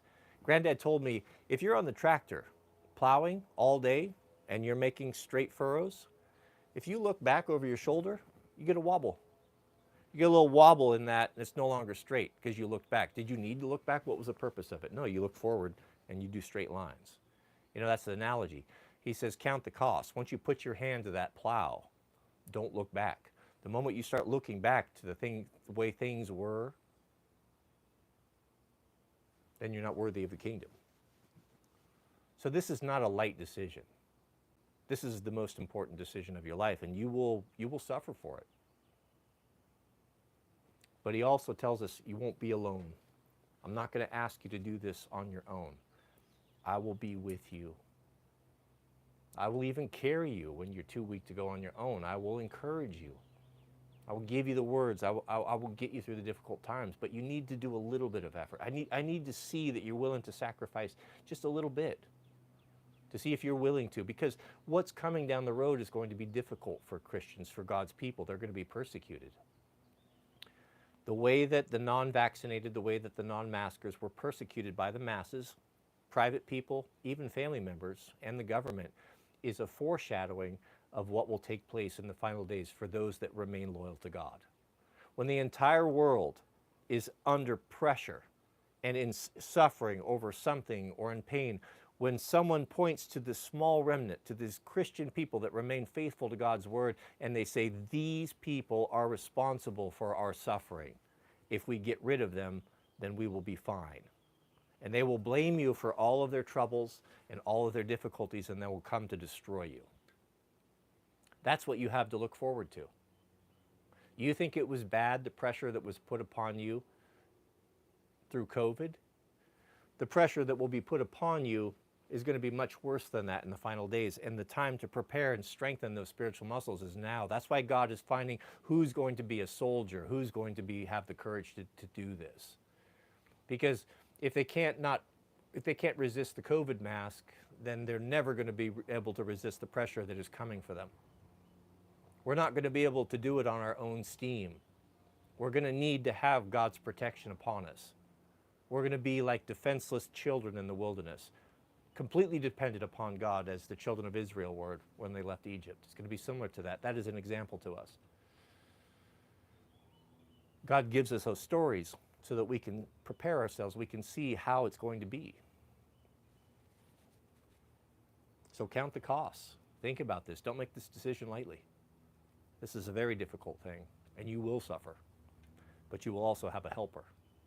And God makes us a promise, I think, that really the most encouraging thing of all is He says, I promise you this, I will never put more on you than you're able to resist. I will not push you to your breaking point. My breaking point is not your breaking point. But God so intimately knows us. He says, the good book tells us, I know you so well that I even know how many hairs are on your head. That's how intimately I know you. I know you better than you know yourself. I know what you're capable of. And I know how far I can push you. But I will push you. But you will need to stand up, and you will need to sacrifice. But that promise of not putting more than you're able to bear has always been there, and that's what you need to hang on to. That's what you need to cling to. And when you're in that darkness, when God's voice is gone, and the heavens are sealed up like brass, and your prayers are not getting through, those are the times where you need to put your head down and hold on. There's all these analogies about seamen, the sailors in the old book, and agriculture, and he spoke to men in ways that they were able to understand because they were simple people. If he was speaking to sailors, he would give analogies of sailing that they could understand. And that time when God seems to abandon you and leave you, and your prayers don't feel like they're getting answered, and you're reaching the point where you don't think you can endure a second longer. I always think about being on a storm, like shipwrecked, and there's this, you're fighting for your life, and you're about to drown, and you come across this little outcropping of rock that sticks up, and you get your arms around it, and this rock is Christ, and you're freezing to death. The wind is blowing, and the waves are crashing on you. You don't think you have the strength to hold on 1 minute longer, but you hold on. You can't see any hope. You can't even see daylight. You can't even hardly breathe because of the waves crashing on you. You hold on, because to let go is you're certainly lost. But no storm lasts forever. You just got to hang on. And pretty soon that storm will go away and you'll be able to get through it. But it's not going to be easy. This prosperity doctrine, the state of the messages from the Western church are from the pit of hell. Talking about how you're going to prosper financially and pouring the smooth word into people's ear, and people like to hear encouragement and everything's just happy. No, that's not the case. That's not the case for the saints. The saints are going to suffer. But there's no amount of suffering in this world that can compare to what God has in store for those who love Him and keep His commandments. The good book says, eye has not seen, nor has it entered into the hearts of man the things that God has prepared for those who love Him. Meaning that we can't even conceive in our wildest, in our most creative people, our most creative authors or content creators or visionaries or artists, they can't even conceive of the things that God has in store for those who love him and keep his commandments. Now the good book says those who love him and what? And keep his commandments. There are two criteria for the remnant: to love God and to keep his commandments. The fourth commandment is to keep the Sabbath. There are 10 commandments. The fourth one starts with remember. The people that will be the remnant will have this about them, that they will love God and they will keep his commandments. This is very important. This is a salvation issue. Gas. Thank you for your generosity, beloved. Goodness. Gas writes, thanks for clarifying. I'm just searching for waypoints on the matter. I'm alone, single, 22, and doing this would anger my parents. I just want to disappear and find myself. It's complicated. I know. I'm not asking you to go through anything that I haven't gone through myself. I get it. I understand. And I'm not going to tell you what to do. But I think you know. Again, the good book says what? Any one of you, if you are unwilling to give up your parents, you're unworthy of me. Now that's not God saying that I want you to forsake your parents. It's just making the point. Maybe your parents won't forsake you. Maybe you will inspire them to come to this understanding as well. I don't know. I can't tell you. But more likely than not, it's going to cause problems. But if you can't deal with that, if you can't let that go, then there's no way, in my opinion, that you're going to have the courage and the strength to get through what's coming up against the saints. This is a test. This is how you build your spiritual strength, your spiritual muscles, is by making these difficult decisions when they're small. When you can make the right decision when it's small, when you can overcome that, then you can overcome more. These are building blocks that God puts on you. This is your training regime. He'll give you a small thing that will make you uncomfortable, and he will see how you react. And if you pass this test, then he will give you more and more. And it will never stop building. But also, with these increased difficulties, with these difficult levels, it's like a video game, the bosses get harder and harder. You also are going to be equipped with more tools, with more spiritual weapons, with strength and courage. You'll be able to handle it. God will give you the tools that you need to fight the boss.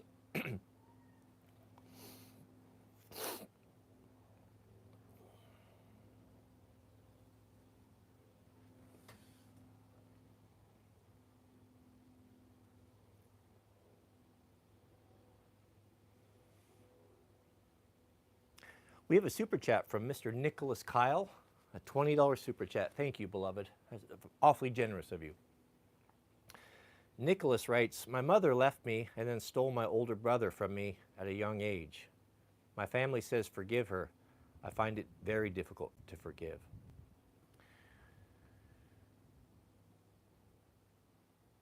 The good book tells us, without repentance, without true repentance, there can be no forgiveness. That's the criteria that God has set for us, for these particular situations.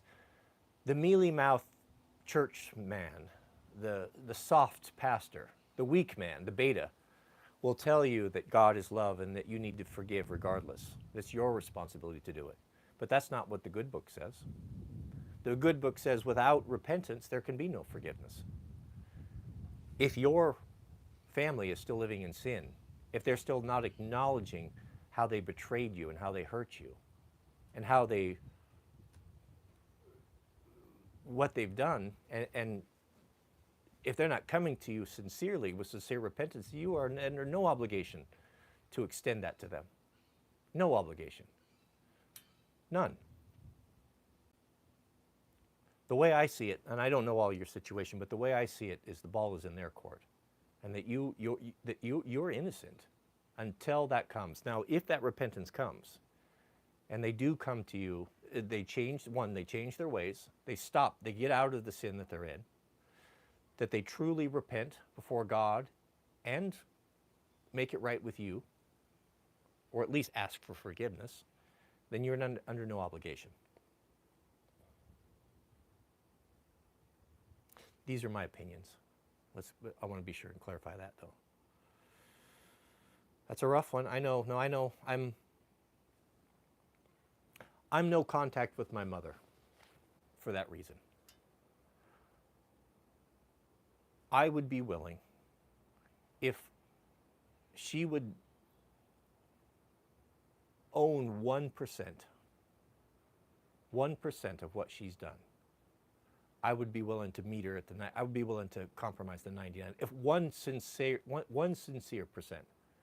But when I can't get that, then it's not. I wash my hands of it. This is not my responsibility. I have clearly expressed what is required to regain admittance into the family. And until that milestone is reached, then there is no forgiveness, there is no repentance. My primary responsibility is not to my parents. My primary responsibility is to God and my own family. And if anything comes in and threatens my family in any way, then it is not welcome in my home. I would throw it out like I would throw a poisonous snake out. My responsibility is not to my parents. My responsibility is to my own family, my own children. And if they're not going to act right, or there's anyone, family members or friends or whatever, they're not going to act right and they're going to try to interrupt that, then they're cut off. They're not a part of my life. They're dead to me.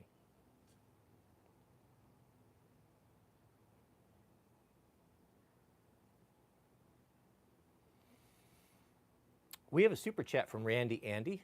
Thank you, beloved. Thank you for your generosity. Randy writes, any ideas on how to strap my hunting bow to my CRF 250L? I suppose a rifle would be easier. I hunted archery quite a bit when I was younger, and rifle. I have struggled with trying to figure out a way to scabbard a rifle. What we did, my grandfather had some leather scabbards, and it's pretty easy to scabbard a rifle on a motorcycle. Usually you'll take it and mount it to the front leg. You know, it's not ideal, but it works. As far as a compound bow, man, that's a rough one. I don't know if there's really a feasible way to do that. In my opinion, you could probably come up with something, but the problem is it's so long, it's so wide. If you go like in front of the handlebars, it's going to extend.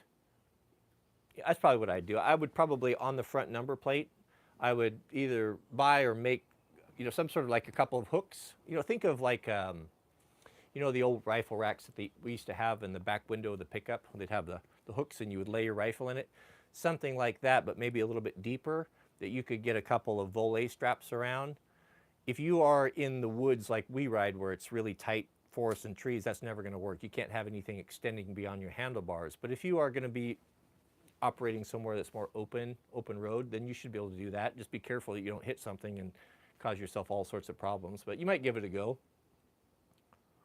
Maybe on your back. I don't know if that's reasonable. Maybe on your pack board. I could figure it out, but it would be tricky. I ride moto a lot, and we always struggle with this. How do you carry stuff? And it seems that the best way to carry stuff is either somehow in front of the handlebars, cross over the front fender, or that really seems to be the best way. Stuff on the back behind you seems to always fall off. Not to mention, you know, on dirt bikes, you don't want to. You know, they're designed very svelte and smooth. They're designed for you to slide off the back of them. The back of a dirt bike should be like an ejection seat. When things get bad or too hairy, you should be able to release this thing, get away from it, and slide seamlessly off the back. That's why you have to be very careful with mounting bags, fuel cans, racks, saws, especially license plates. License plates are sharp, and if it's mounted sideways, as you come back off of that bike, that has potential to slice a femoral artery. Very, very dangerous. That's why on license plates on my bike, I turn them the narrow way, and I mount them below the fender, and I cover them when I'm riding off-road with a piece of inner tube. You take a big piece of inner tube, like a motorcycle inner tube, and you cut it about the length of your license plate, and then you pull it over the plate. It protects the plate from getting damaged or torn off in the brush, and it softens those metal edges, so if you were to come in contact with them, it's not likely to cut you through your gear.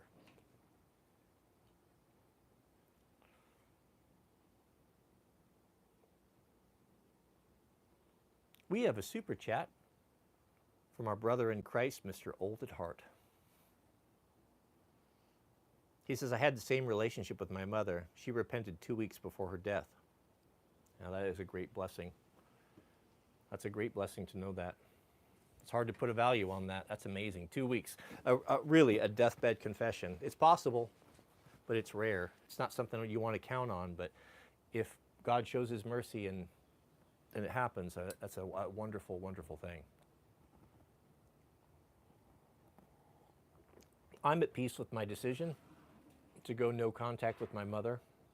I reevaluate it pretty seriously every 3 months or so, because I'm not a person that holds grudges. I don't think most men are. That's more of a female characteristic. Men are typically better peacemakers. And as time goes by, you know, I start to miss your mom.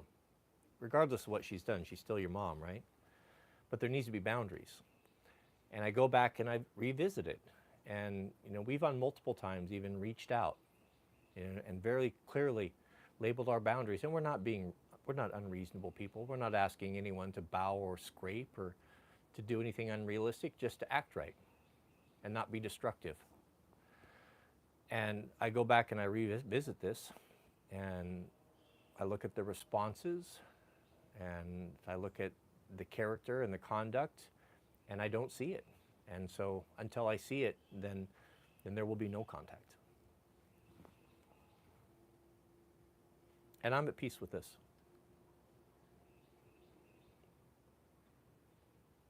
Yeah. It's very interesting. I don't want to divulge any personal information, but it was very interesting. I learned much about the middlemen that I wasn't aware of about their past, and it was very interesting to me how similar our backgrounds were and how we've all been brought together and have this thing in common that I was not aware of until the other night. Some of our situations are almost a direct parallel. It was really interesting.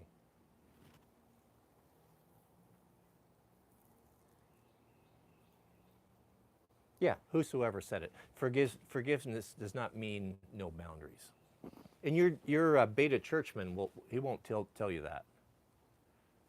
He won't tell you that.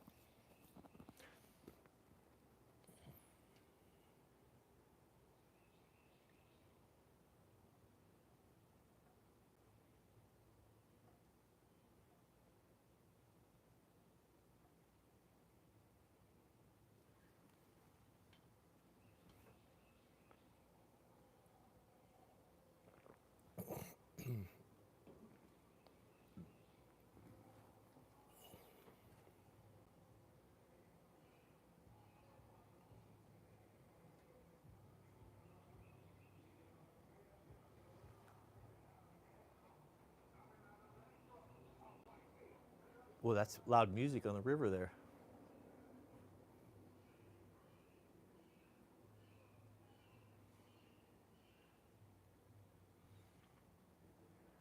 Bear with me here, gentlemen. I'm just making sure I didn't miss anyone's comment.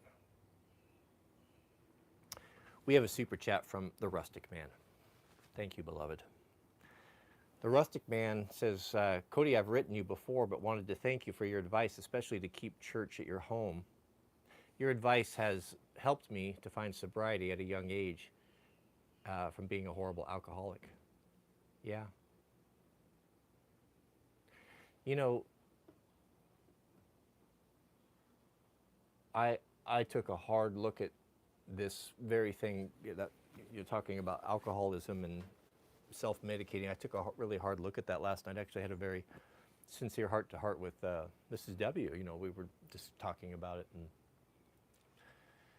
I realized, you know, kind of my pattern. I don't know, maybe some of you have a similar situation, that talking about the childhood trauma, you know, whatever head shrinkers, the latest thing, I don't know. I guess I just don't have any other word to describe it. That the messed up childhood, you can put it in that shipping container and just not go there, and think that you've got mastery over it, right? Because you're functioning, going to work. Yeah, that done? Okay, let's be the last one then. And you can get by pretty good with that. I did for a long time, highly functioning, building businesses, remodeling houses, raising children, taking care of a family, providing, even better than a lot of people at a higher level. And yet, and thinking, oh, I have mastery over this. I'm very strong. I must be very strong. I have this. I used to brag how I have this ability to compartmentalize things that I don't like to deal with, and it doesn't affect me at all. I can just go through life just in pure bliss, no problems. But human nature is human nature. You may think that you're extraordinary in some way, or you have an ability to act outside of human nature, but you don't, nor do I. So what other people struggle with that may have manifested earlier than you, or maybe you just were able to hold your breath a little bit longer, doesn't necessarily mean that doesn't mean that you have a special gift or a strength, or you're better than them. It just means that they faced it before you did. But there will come a time that you're going to have to deal with this. And for men, it's so uncomfortable to deal with, and we are shamed for ever showing any sign of weakness, especially in front of women. The last place you can go is there. Who are you going to go? You're going to go to your buddies so that they can ridicule you. You're going to go to some head shrinker or some therapist that goes in. Therapists typically go into therapy because they're so miserable and they're so messed up that the only hope that they have is to be around and surrounded by people that are more messed up with them so they can not feel so terrible about themselves. Is that a person that's going to help us? So where do you have left to go? When the memories, when all of the things, when they all come to a head and you're all facing them and you have to deal with them, well, one way you can deal with it is you can self-medicate. You can get high. You can get drunk. You can get on your computer and you can watch porn. Whatever. Lots of ways, right? We all understand this. And that will cover it for a while. At least you can have a little respite from time to time. Yeah, I have to deal with this all day long, but 5 o'clock when I get home, half a case of beer, I'm good. A couple pre-rolls for the weekend, I'm good, right? But are you? Because that demon's going to be back come Monday, and then the cycle continues. Right? So you can get by on a few years with that. You can self-medicate and not have to face it. But that kicks that can down the road too. So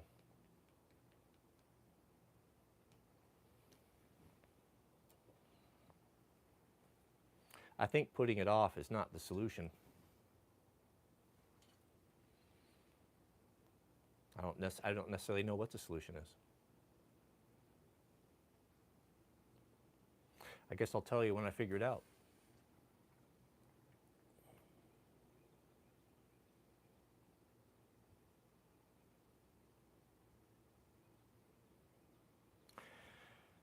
All right, gentlemen, I'm going to end the stream.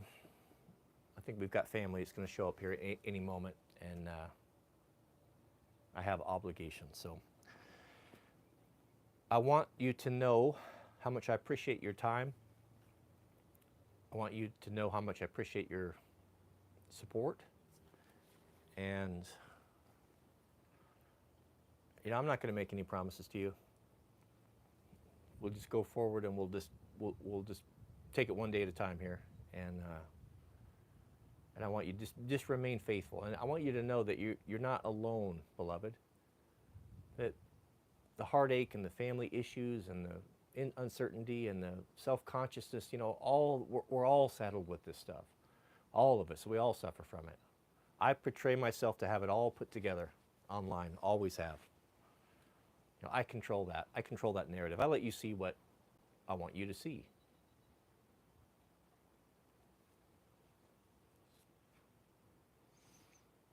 but I think in going forward, you know, we're not going to make any plans or make any promises. But I think that the name of the game, I think, from this point forward is just to lay it down as it is, and let's just be honest. Let's be candid about these things that we're struggling with. You know, we don't need to be. Mrs. W told me the last thing she said before we went to bed. She says, "You don't need to be tough all the time." Now, I've never had anyone really tell me that before.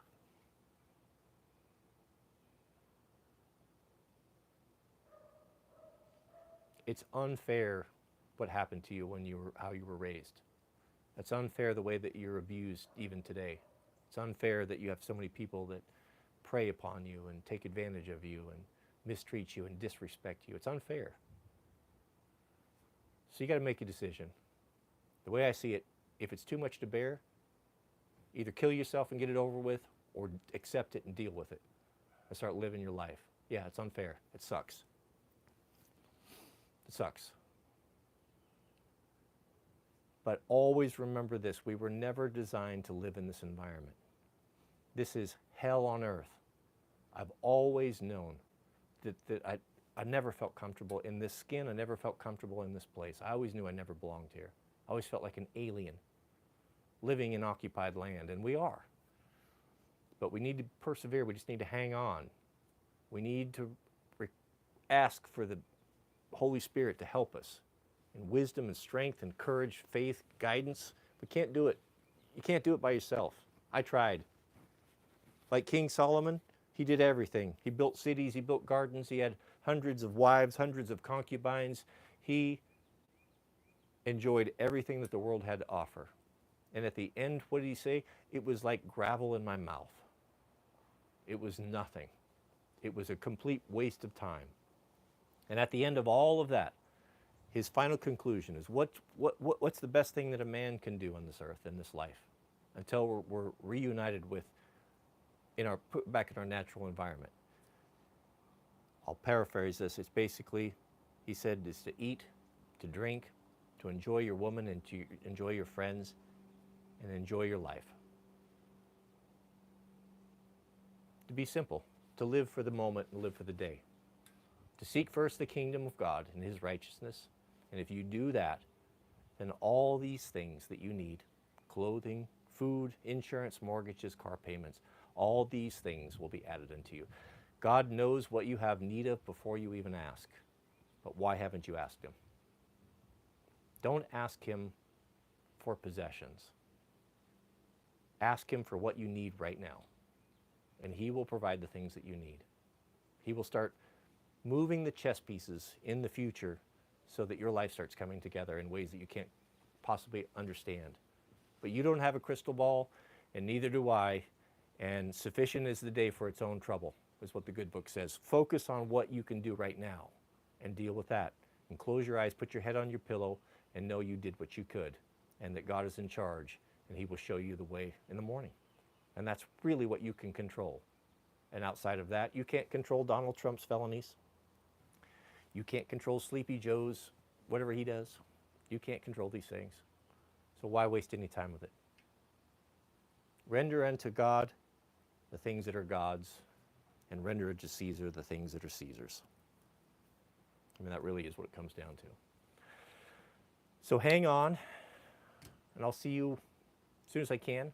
We'll do more live streams, and we'll march into the kingdom together. That's about all I can offer you. May God bless you and your families. Please keep us in your prayers, and we'll see you guys on the next video.